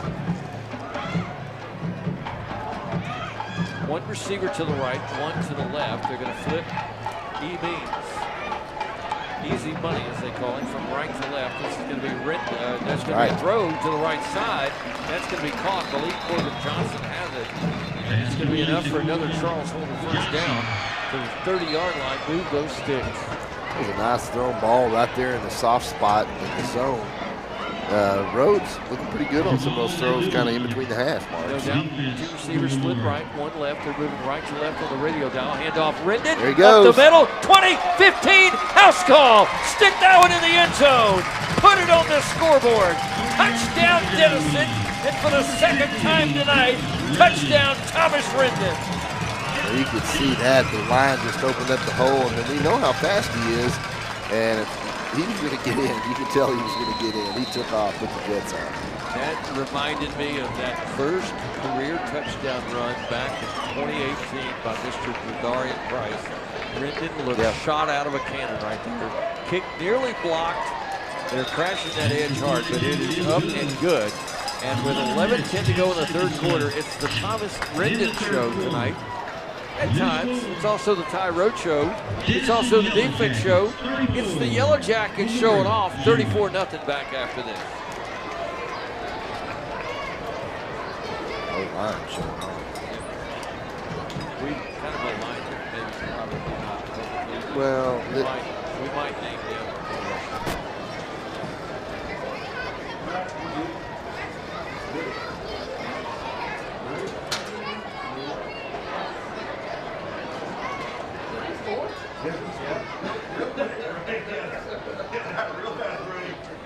Back deep from Memorial.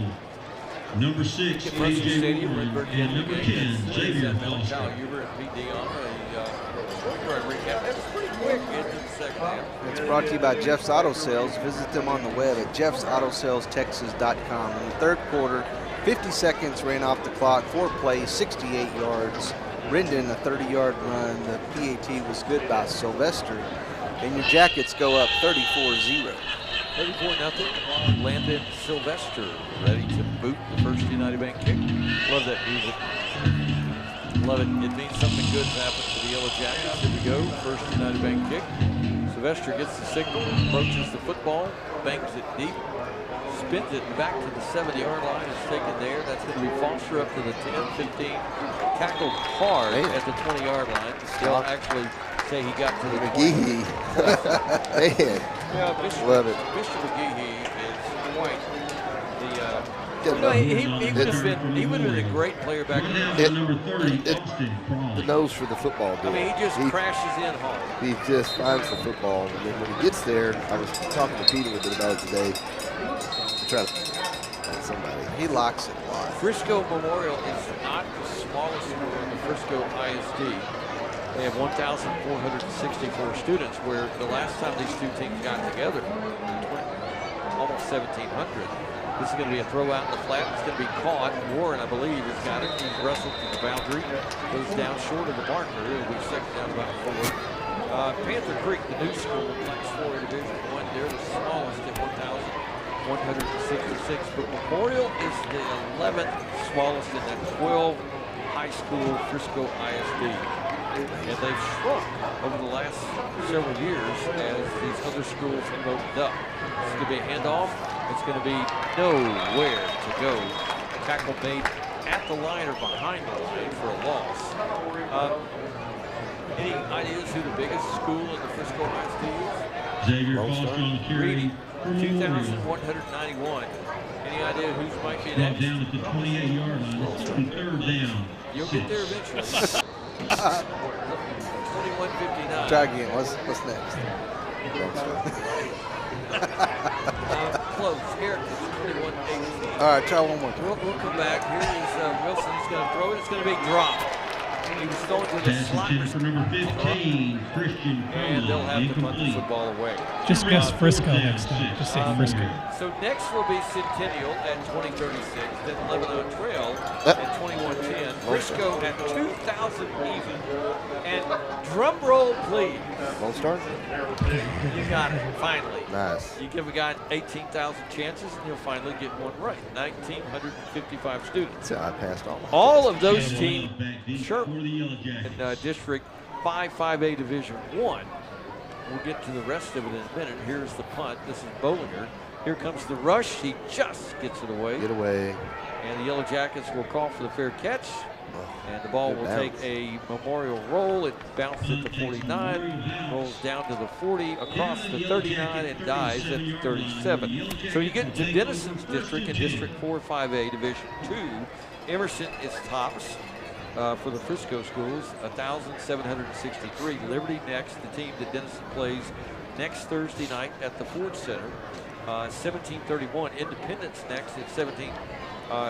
It's Independence next, 1761. Then Liberty, 1731. And Memorial, 1464. Of course, the Yellow Jackets sitting at 1371.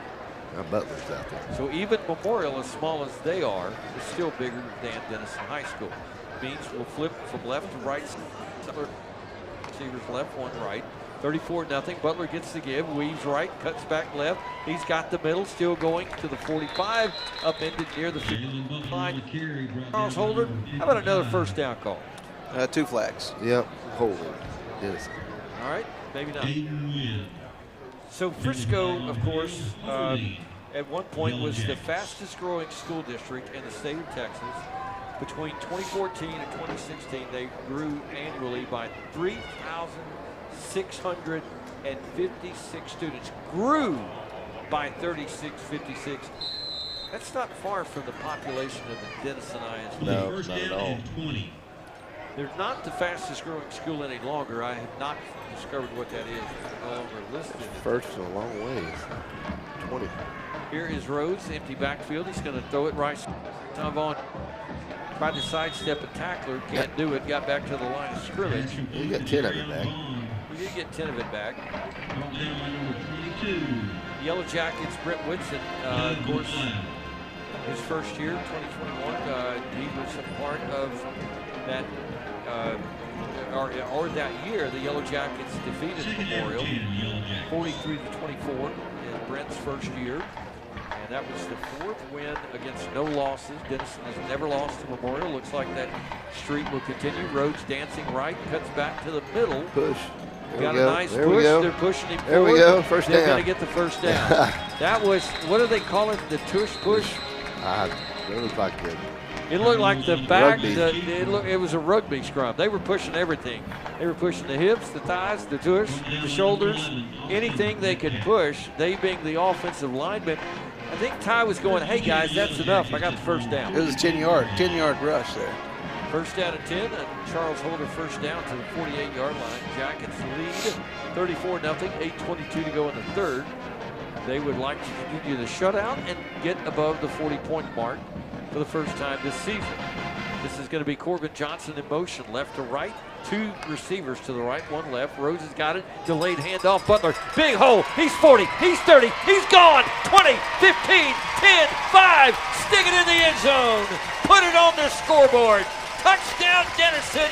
A house call from Mr. Butler with 8 minutes to go in the third.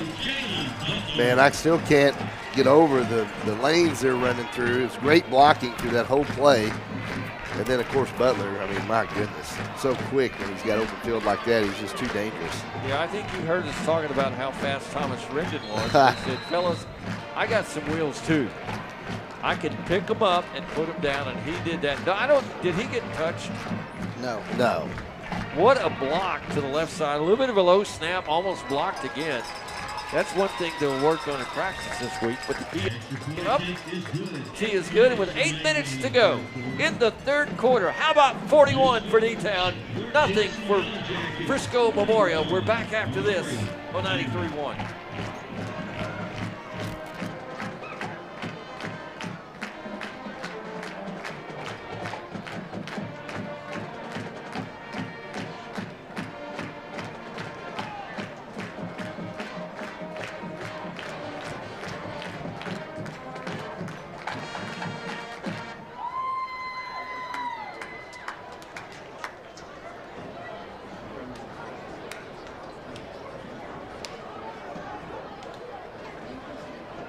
Back deep to receive the kick for Memorial, number 6, A.J. Warren, and number 10, Xavier Foster.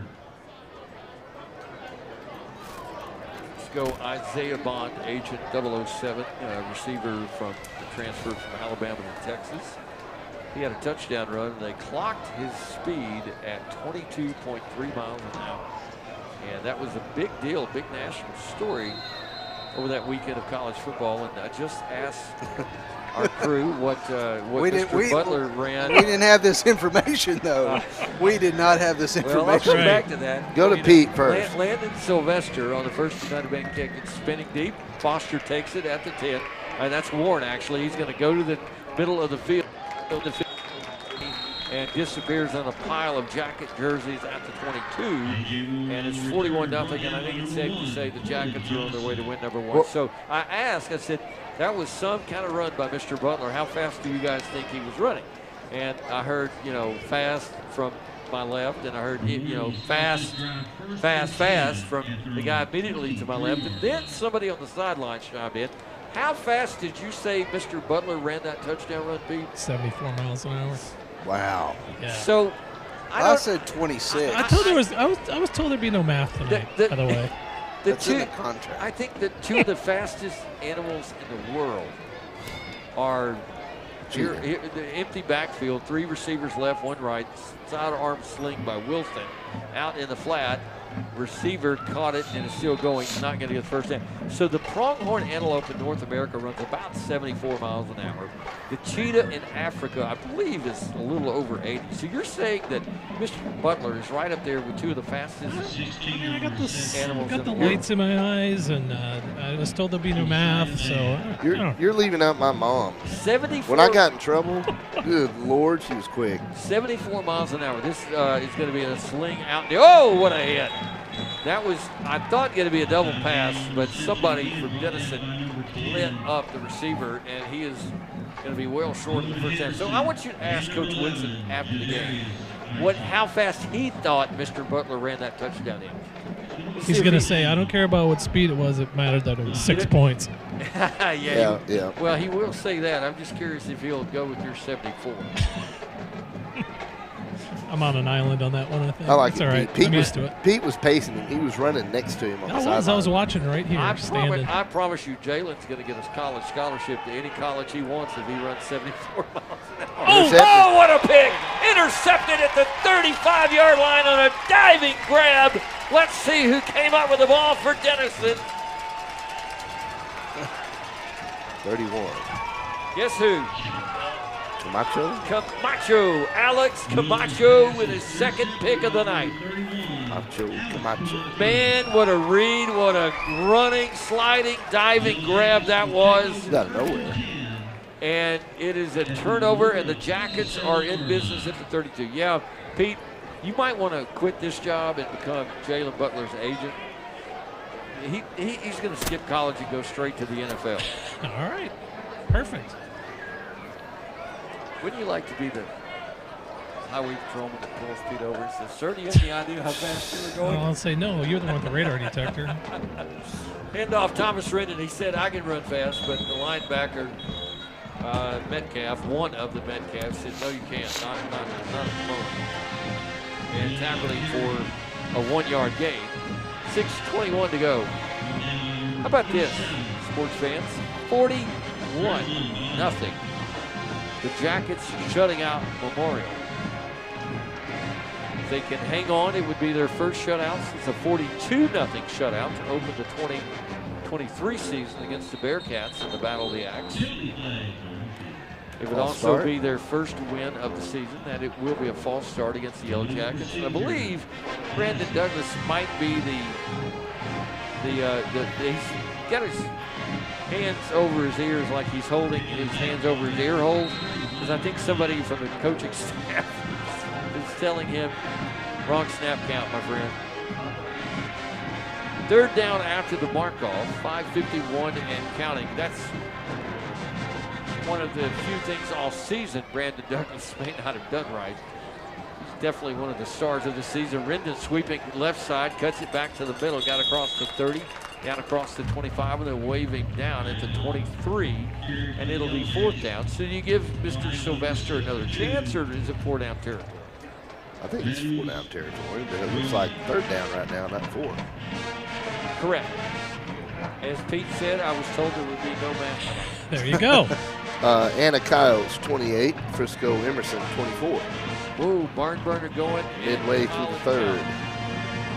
3rd down and 7. Ball at the 23. This is going to be Ty Rhodes on his own number. What a spin move in the hole.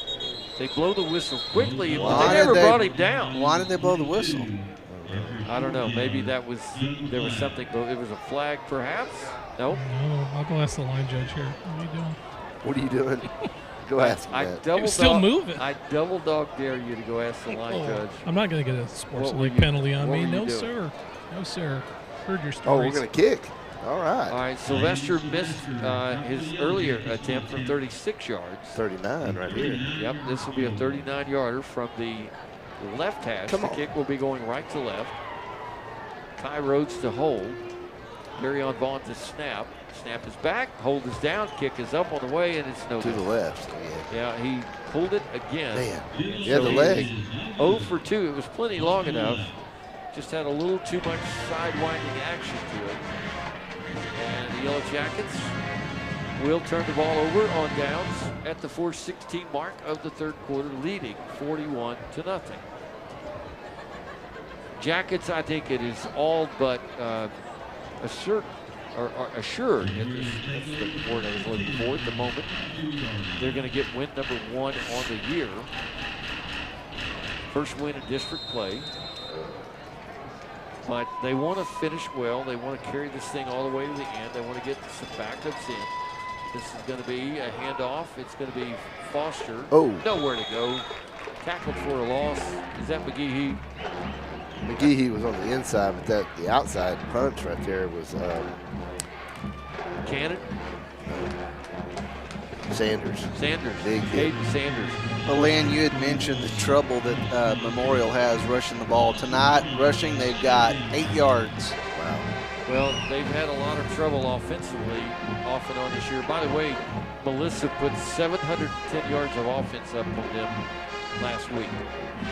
2 receivers stack left, 2 receivers stack right. Wilson, the quarterback, straight drop. Now he's going to flush. Wants to run, being chased. Ball Fumble. is loose. Is it a fumble? No, they're going to rule that he was down before the ball popped free. And they're going to mark it at the 25-yard line, so it's going to be 2nd down, about 7 to go from there. So, Pete, on your list, you've also got Frisco Memorial High. Tell us.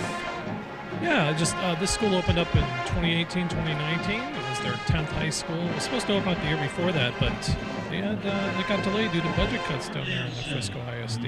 So.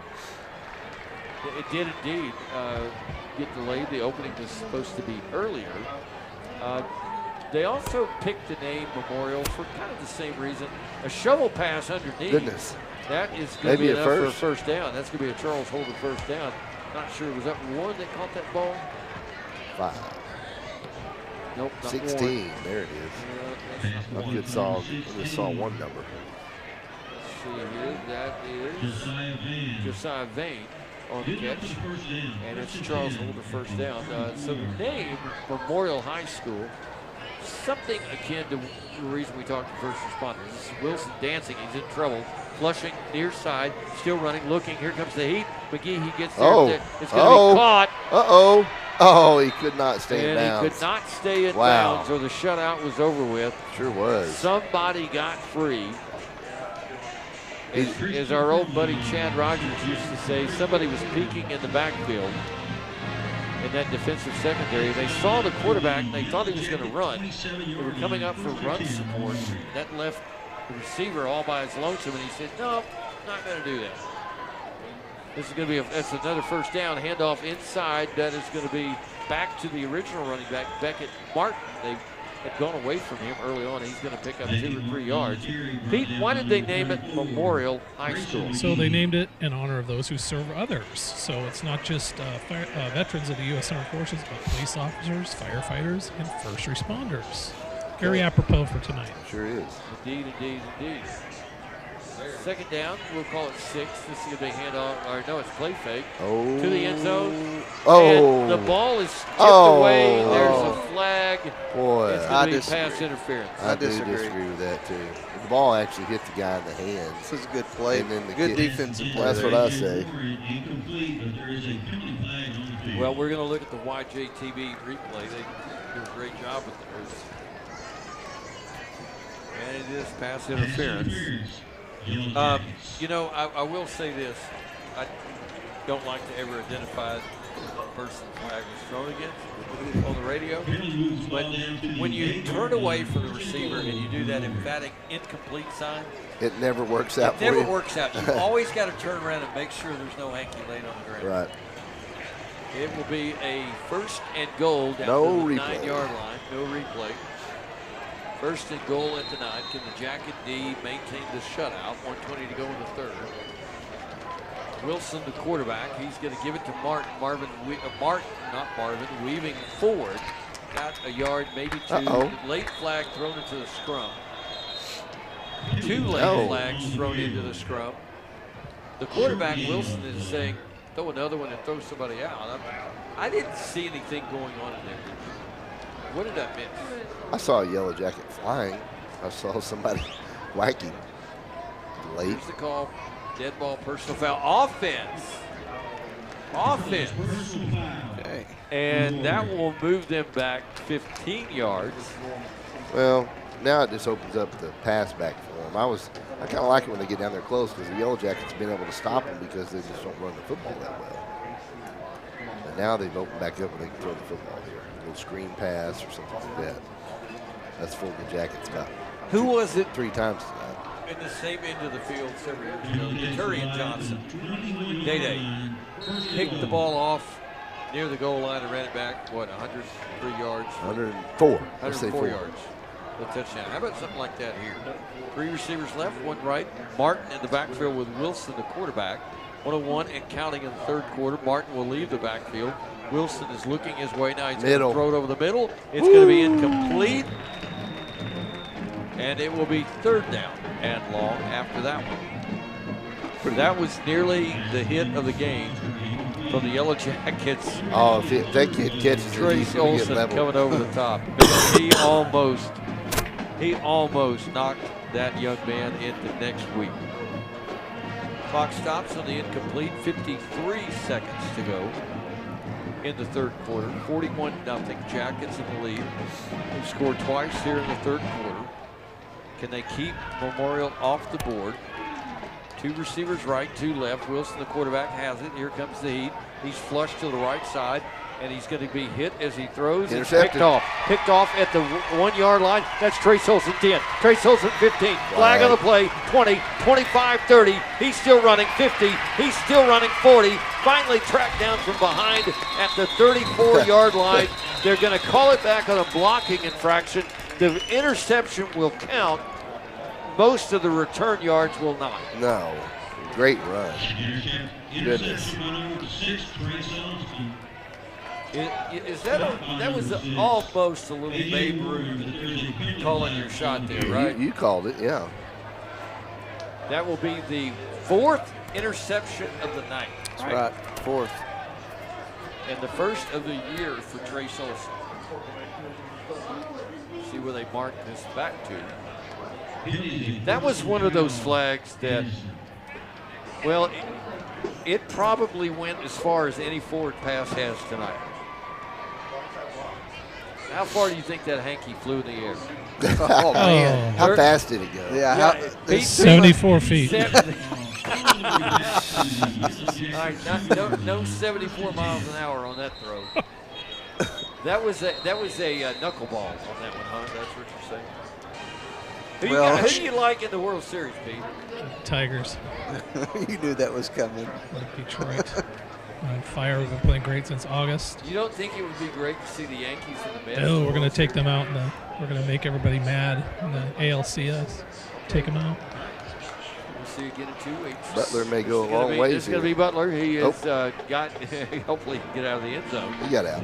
He got out to about the 3-yard line, and there Oh my. there is some serious skirmishing going on. They over did there on not the far throw a sideline. penalty. They did not throw a penalty. How is that not possible? I think they're ready to go home. I That think being so. the officials. The Memorial Warrior. Well, that was a WWE body slam right there, and yet there was no flag. That will conclude the third quarter play. We've got 4 seconds. The clock winds.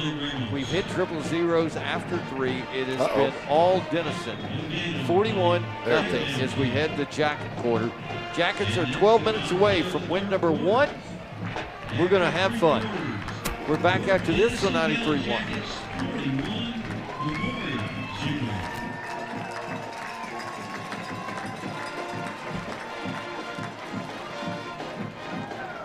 This quarter's replays are brought to you by Get Roof.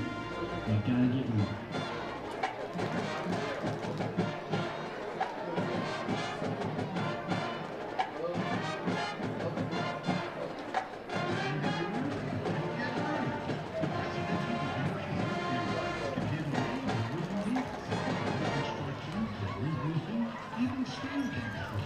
Down to Pete, and I guess you heard that. We're going to do an Pay no ER attention to that man behind the curtain. No doubt. ER Sherman injury update on Mr. Womack. You would typically expect your backup quarterback to take over in the fourth quarter of a game like this, but Lucas Womack, as we mentioned on the first play last week, high ankle sprain, and he's been nursing that for 2 weeks. What's his status here in the fourth quarter? Do you know? I don't know. But you're going to find out. There you go. There we go. Absolutely. Okay. All right. I'll do some research. Okay. Great, Searching great, right now. great answer, Pete. Thank you. Good work, Pete. Really good answer. Appreciate there, you. buddy. Mr. Rhodes is trotting back out there. A bit of a precarious situation because you don't really want him out there at this stage, but you're also not literally hamstrung, but figuratively hamstrung with the injury to your backup quarterback. And, oh, by the way, you lost your other backup quarterback on the 8th play of the game. Here's Rhodes back, sets up. He's throwing it deep down the field. He's throwing for Douglas, and he couldn't quite get there. That might have been a 98-yarder if Douglas could have made a bit of a better inside move. He got bottled up by the corner, who kind of shielded him away from the ball. There was no interference at all, but he just kind of kept him from getting where he wanted to go, and Ty Rhodes uncorked one, and that had TD written all over it with 2 more steps to the inside. Rendon's out there. I think they're going to try to get to the edge with Rendon. I like the rear back and chunk. Yeah, that was good, but now, I mean, it's 3rd down and 9. The ball is on the 3-yard line. The line to gain will be the 13. Means we'll flip sides. And this is going to be Rendon sweeping to the near side. Got out of the end zone just barely. Made it to the first punt of that. 4 before he is taken down. And it will be the first punt of the night for the Yellow Jackets. Sylvester is the punter as of late. Shared that duty early on with Ty Rhodes. Landon Sylvester averaging 38.5 a kick. He had a 56-yarder last week, and that matched his season long. So 2 56-yarders for Landon Sylvester, standing at the back of the E in the word Denison in the north end zone. Waiting the pass from Darion Vaughn, has it, and gets it away. It's an end-over-end kick. It's going to take a great Denison roll. Across the 40, across the 45, across the 50, across the 45, across the 40, and finally rolls dead at the 37-yard line. How's that for flipping the field? About a 57-yarder. That, if it's 57, that's his season long. I think it is. That is definitely flipping the field, and with 10:44 to go, Jacket defense can breathe a little bit easier as they continue to hope for the shutout. Now, you're at the stage right now, you've got to get a lot of new faces into the game. The shutout is something you'd like, but that's secondary on the list. Number one is getting the entire roster, or as much as possible, onto the field over the next 10 minutes and 44 I see seconds. a few defensive lineman changes, but not everybody else is set. First down and 10, 2 receivers stacked right, 2 receivers stacked left, moving right to left on the dial. Wilson hands it off Martin. Martin heading right, trying to get to the edge. Got a block there, gets to the 45, to the 50. Fast. He is fast. Pushed out of bounds deep, or not deep, but in Denison territory at the 40-yard line. No flags on the play. I thought there was a block in the back there on the edge, but they did not call it. And it will be first down and 10. A Charles Holder Progressive Insurance first down to the 40-yard line. Clock moving, 10:20 to go in the game. Only thing in doubt is whether or not the goose egg remains for Memorial, and the Jackets are looking for that shutout in addition to win number 1. This is going to be a play fake, sidearm sling, out in the flat, caught. That's going to be maybe Foster. Pretty nice move. It was a nice move. Because he caught that ball 4 yards deep and then got upfield. Made a move on the player for the Yellow Jackets out there on the corner. Pete, Monday, holiday. It is. It's Columbus Day on Monday, right? I believe that is correct. Yeah, we get to celebrate Ohio State, right? Is that what this is about? No? Hope Yeah, not. different Columbus. That ball. That's right. That ball is, no. and now we got a flag. I believe they're going to get Jason Cannon for a late hit. I don't know. It might be on the lineman. He didn't seem too happy. Jason Cannon not very happy. I think who's doing the push-ups right there? Sanders. Doing some push-ups out here on the near flat. It's on, No, it it's is on them. It is on It them. is on them. Now, Jason Cannon was very unhappy. Maybe it's because he got sucker punched. I like to see Sanders doing those push-ups because we do that up here in the booth. We take turns, What? get our push-ups in. No. You didn't know that, Pete? No, you don't. Yeah, we get our You sets guys are in. coughing too much. You're not doing push-ups. No, we get our sets in. We do. No. Kyle, Pete, they doing that? No. Well, The I'm last- sweating. I the promise last- you. If you come up That's here, because it's warm up there. Oh. That's not because of push-ups. Okay. The last right. time Lynn Burkin did a push-up was when he was in the 11th grade. Wow. I don't do push-ups. The President's Challenge. I used to run and I walk, but I do not do push-ups. My shoulders are bad. This is going to be a handoff, Martin, and he's going to weave his way forward for a couple of yards. Still some extracurricular shoving and pushing going on. Don't mean I don't work out. At one point, I was probably fitter in my adult life than I ever was when I was young, but push-ups just hurt, so I don't do them. I'm with you. Anti-push-ups. Jason Cannon gets that stop right there. So you're AWOL the next game. We've talked about baseball. We talked about. I am. It's not the Packer game that's making me AWOL next week, though. I'll be back on Monday. I mean, I'll be at work on Tuesday. Okay. All right. We've got a timeout. We'll join him. 8:52 to go in the game. Big Denison lead, 41-0. Back after this on 93-1.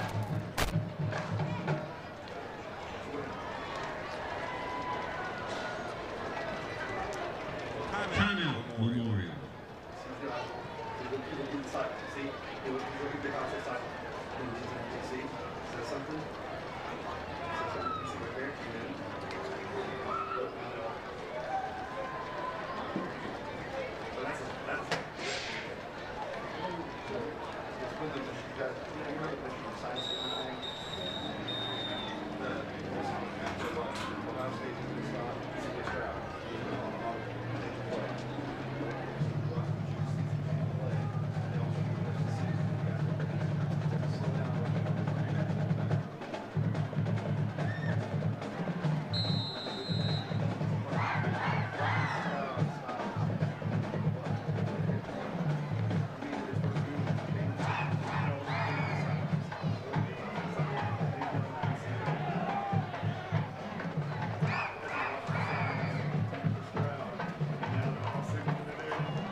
Down on number 18.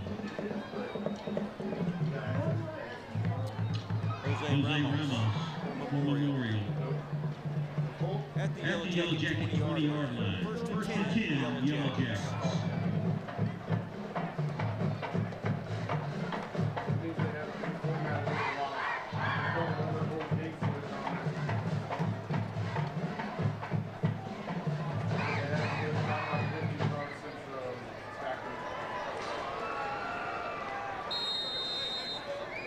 How much time left, Jordan? Huh? What's time on the clock? 8:42. Brandon Morris on the carry for the Yellow Jackets.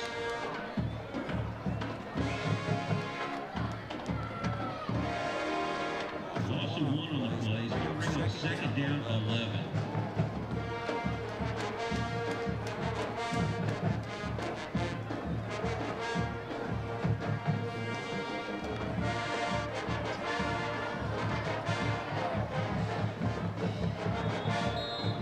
Fumble on the snap, recovered by number 30. Make that number 33, Brandon Morris. Gonna bring up 3rd down and 18, Yellow Jackets.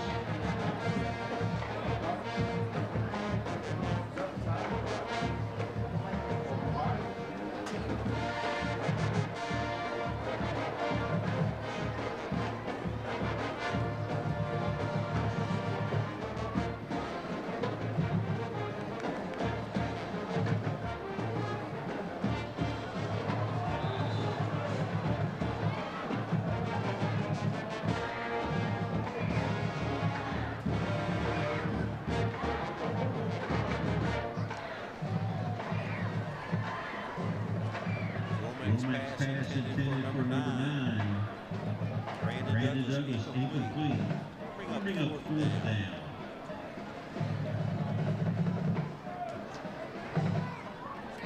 Landon Sylvester on the punt for the Yellow Jackets.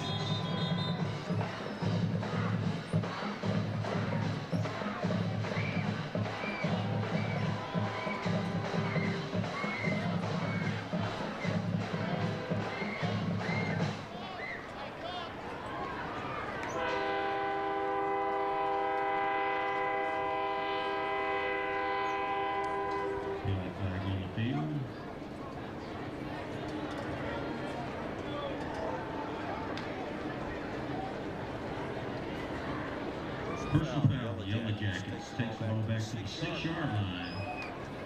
Where it will remain 4th down.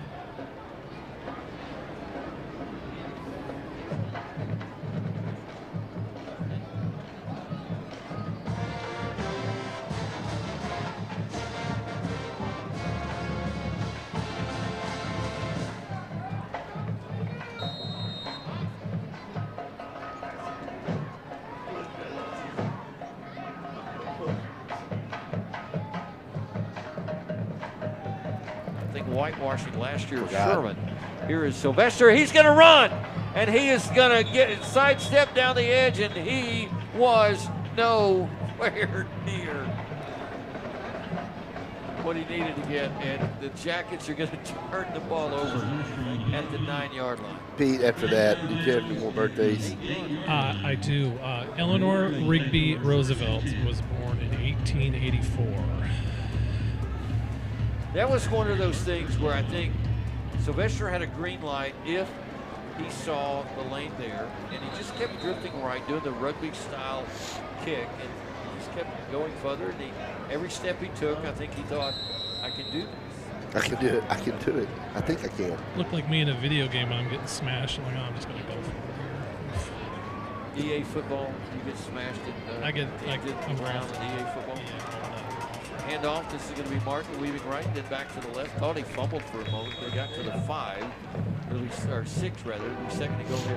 You know, I've never played EA football. What about Techno Bowl? Did you play that one? That was a good game. Does Atari count? Atari counts. That was a little. I was never a gaming kind of person. I'm sure y'all find that hard to believe. Huh. I have thought about buying EA college football to return because I like smashing people into the ground. Here's McGehee giving chase. Oh, he got him. He sacked the quarterback at the 12-yard line. Grayson McGehee would not be denied. You could see that one coming from here. The quarterback never could see it coming. And McGehee said, keep running, keep running, keep running. Gotcha. He played a little EA football right there himself, didn't he? Yeah, he did. Well, Pete's been bringing all this stuff to the football game. Pete, Yes, I'm sir. going to bring you something. Okay. Why did the banana go to the doctor? I don't know. All right, It wasn't peeling here's the quarterback well. throwing it up in the back of the end zone, incomplete. And that time, Kate Sanders emphatically did the incomplete, and so did the official. Yeah, both of them did. Both of them did. Did you hear me, Pete? I did. Kai just unplugged us from the station, I think. Oh. 4th and goal. Yeah. It's gone. Yeah, somebody in this booth has hopped up on allergy cold medicine. Man, I am. Not it. Woo. And we really don't want to get to the bad joke of the month club at this point in time. 4th down and goal from the 12-yard line. 2 receivers right, 2 left. Quarterback back. He's going to throw. Incomplete at the goal line. And the Jackets hold. Wow. And the shutout. Hold the stands. shutout. Wow. 5:34 remaining between Denison and its first win of 2024. First district win in the new district, new address is what I'm trying to say. District 4, 5A Division 2. And the first shutout since the whitewashing of Sherman began the 2023 season. Mr. Jack Allman might remember that night. 42-0 was the final in that game. And it'll be the first shutout in over a year now for the Yellow Jacket D if they can hold on another 5 minutes and 34 seconds. Offense would like to maybe put another one on the board. Lucas Womack would certainly like to. Bradley Morris is the running back. Let's start getting some names of these new faces that are in there. We've got substitution issues. There are some folks that obviously are not accustomed to being called upon at this point in time. Bradley Morris gets it on the draw play across the 10 out to the 11-yard line. Jackets substituted Nick Wilson in. Almost said Nick Sandmillan again. And that would have been followed by either Will or Zach Burkhead. Yeah. That has been a while. The second down and 9 at the 11-yard line. Let's see who else. Old new set of linemen out there, that's for sure. Yellow Jackets have got out there tonight Brighton Starr. Also out there is Noah Roten. Let's see who some of the receivers are. Lucas Womack, the quarterback. Bradley Morris in the backfield. Womack is going to throw it near side. Corbin Johnson, he's got it slung around and thrown out of bounds. And he'll be well short of the first down yard that's necessary. Yellow Jackets also have out there at the moment Caleb Cox, I believe. Maybe Grayson County as well. Corbin Johnson, one of the receivers. Also out there for the Jackets right now, Octavio Ayala, number 20 for the Yellow Jackets. Brandon Douglas stays on the field to give them some big playability. Let's see Mr. Womack toss one his way on 3rd down and 9. This is Douglas running in motion. Womack snaps the ball. Timeout. Timeout called by Denison. Could not get the play going that they wanted. They'll call a timeout. We're going to keep it right here and talk to Pete. All right, Pete, we're going extra innings. What else you got? Ooh, boy, I just got to make something up here? Well, I got another joke. Oh, no, we don't want to hear that. Do we? Okay, one more. Go ahead. Okay. Do not give him an open fight to do that. Massive swarm of insects reporting hitting the town of Denison. They've deployed the SWAT team. Right. No. Yeah. Another one. You just took another dose of NyQuil, right? No, I was about to, actually. I was about to, not NyQuil, but I'll sell some Plus. That's a plug. The Fizz? Fizz. All right. I'm not on this sponsorship. Oh, what a relief. Okay, I got a trivia question for you guys. How come the United States pretty much ignored Columbus till like 300, 400 years later? Why do you think that is? We just like didn't really pay attention to him. I mean, for a long time, some of them thought that he was going to sail off the edge of the earth, right? There was that flat earth thing going on, but. All right, this is going to be a sling out in the flats. A quick pass to Corbin Johnson, and that's gobbled up in a hurry. He's going to lose 4 yards. And it will be punting time for the end zone again for Mr. Sylvester. And, you know, he had a punt a few moments ago from the back of the E. Then he had one from the middle of the E. maybe he'll have this one from the bottom, the front part of the E. What do you want, Betty? He is standing on exactly. He's moved up from the top of the E to the middle of the E to the bottom of the E. What do you want, Betty punts it this time? Betty does too. Yes. I'm pretty sure he was told that he'll walk home along with Kyle Huber if he doesn't punt, and he does. Wobbly kick comes to the near side, takes a good roll across the 40, goes out of bounds right on the 50-yard line. So the Jacket D will have 3:08 to work with to try to keep this shutout going. I would think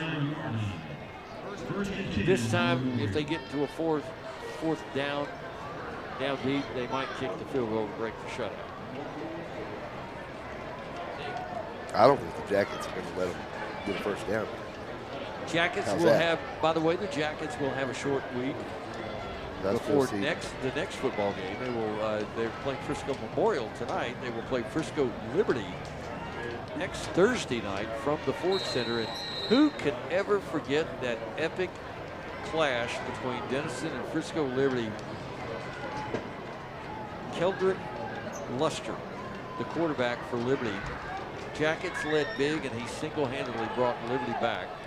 This is going to be a handoff to Martin. He's weaving his way up the field, being chased from behind, gets the edge 40, 35. Okay. And shoestring tackle out there on the edge. Good open field stop, or Martin might score. Yeah, that was a great run. They sealed McGehee finally. Couldn't get out there to him. They sealed him. Trace Olson's the one, I believe, that made the stop out there on the edge. Martin came in. They're not very adept at running the football. He came in on the year with 278 yards rushing, 3.8 a carry. That's really about all they had rushing coming into the game tonight. This is a throw out in the flat. It's going to be caught.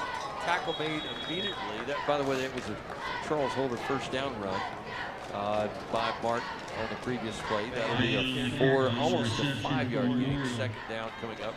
Clock at 2:20 and rolling.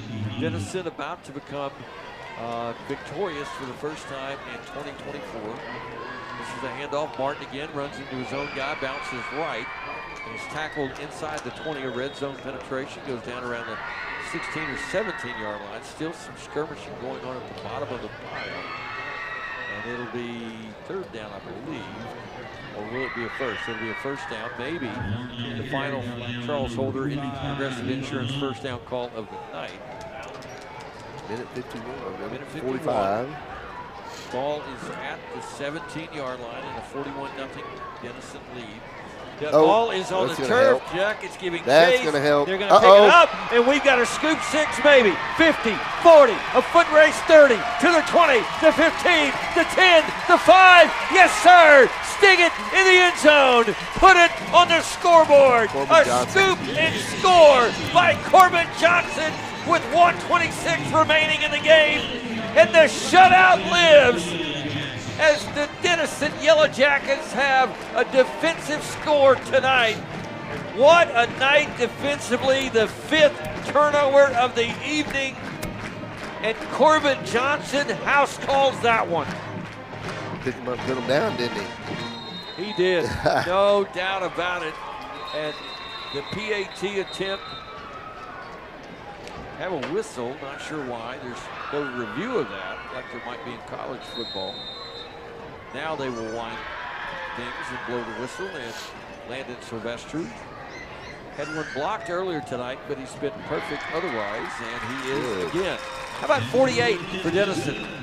48-0, the lead for the Yellow Jackets. They're on their way to win number 1, and they put 48 points up on the board. We're going to keep it right here. Talk about this. The Jackets came into this game tonight averaging only 16.6 points a game. They had scored only 83 points in their first 5 games. And tonight they get more than half of that in a single outing against Frisco Memorial. And by the way, Memorial, mentioned the Yellow Jackets are 4-0 against Memorial.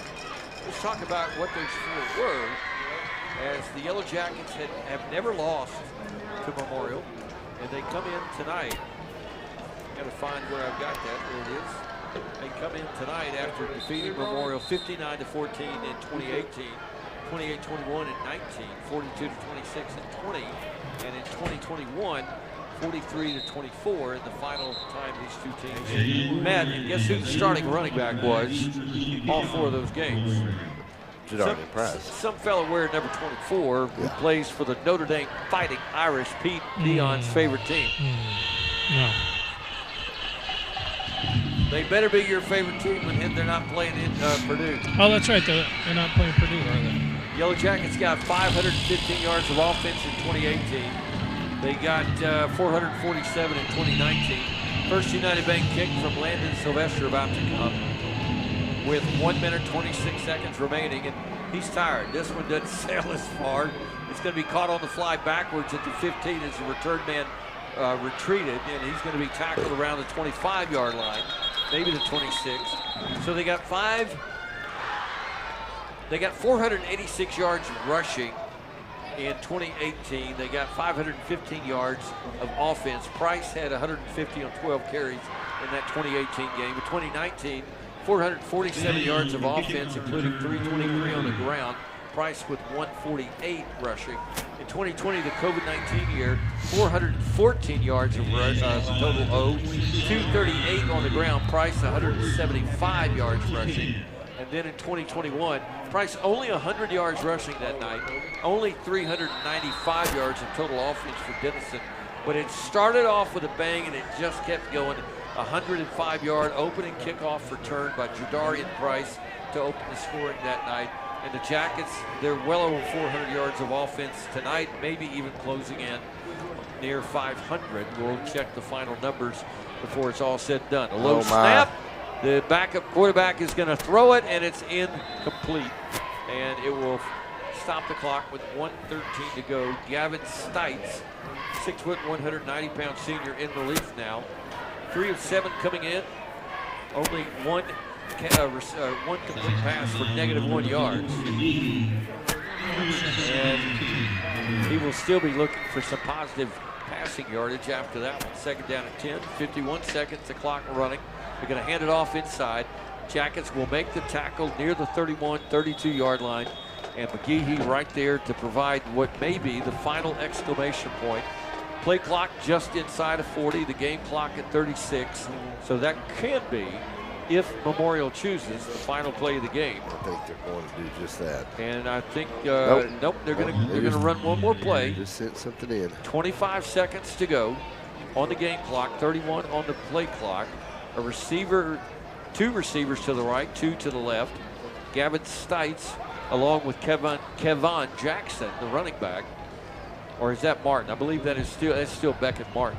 They're going to walk off. They're just going to let the clock expire. 5 seconds, clock still running. Well, it stopped. No, it stopped. It stopped again. 3. It went from 5 to 3 to 0. How about that? Kind of malfunction there, but that's it. The shutout is secured, and Denison gets win number 1 in 2024 and in District 4-5A Division II play. They do so impressively tonight, 48-0 over Frisco Memorial. It was never in doubt. The Jackets stormed out of the gates, and they never really let off the gas. Steve Sarkeesian believes in all gas, no brakes, and that's pretty much what the Jackets did tonight. It was an all gas, no brakes performance, 48-0. The first shutout since the opening game last year against Sherman, 42-0. This one, 48-0, and the Jackets do something that they were desperately craving, gentlemen. We weren't going to say it. It's kind of like the no-hitter you don't talk about until it's over with. Denison has never not won at least one football game in 122 years of play, and they keep that streak intact with the big win tonight. Sherman has gone 0-10 before, but the Yellow Jackets never have, and they will keep that streak going as they win tonight 48-0. And now they will have the short week to get ready for Frisco Liberty and what they hope will be a 2-game winning streak by next Thursday night. I think so. That'll be the best thing to hope for, and I think they can get it done if they go play a ball game like they did today. Indeed, indeed. A little bit, not nearly as enthusiastic and as excited as you might think that they might be. I think they knew really from the first couple of drives, this is probably going to be the outcome. And the game was over with really by the beginning of the second, or midway through the second quarter, when they got up 27-0. What a masterful game that Tyler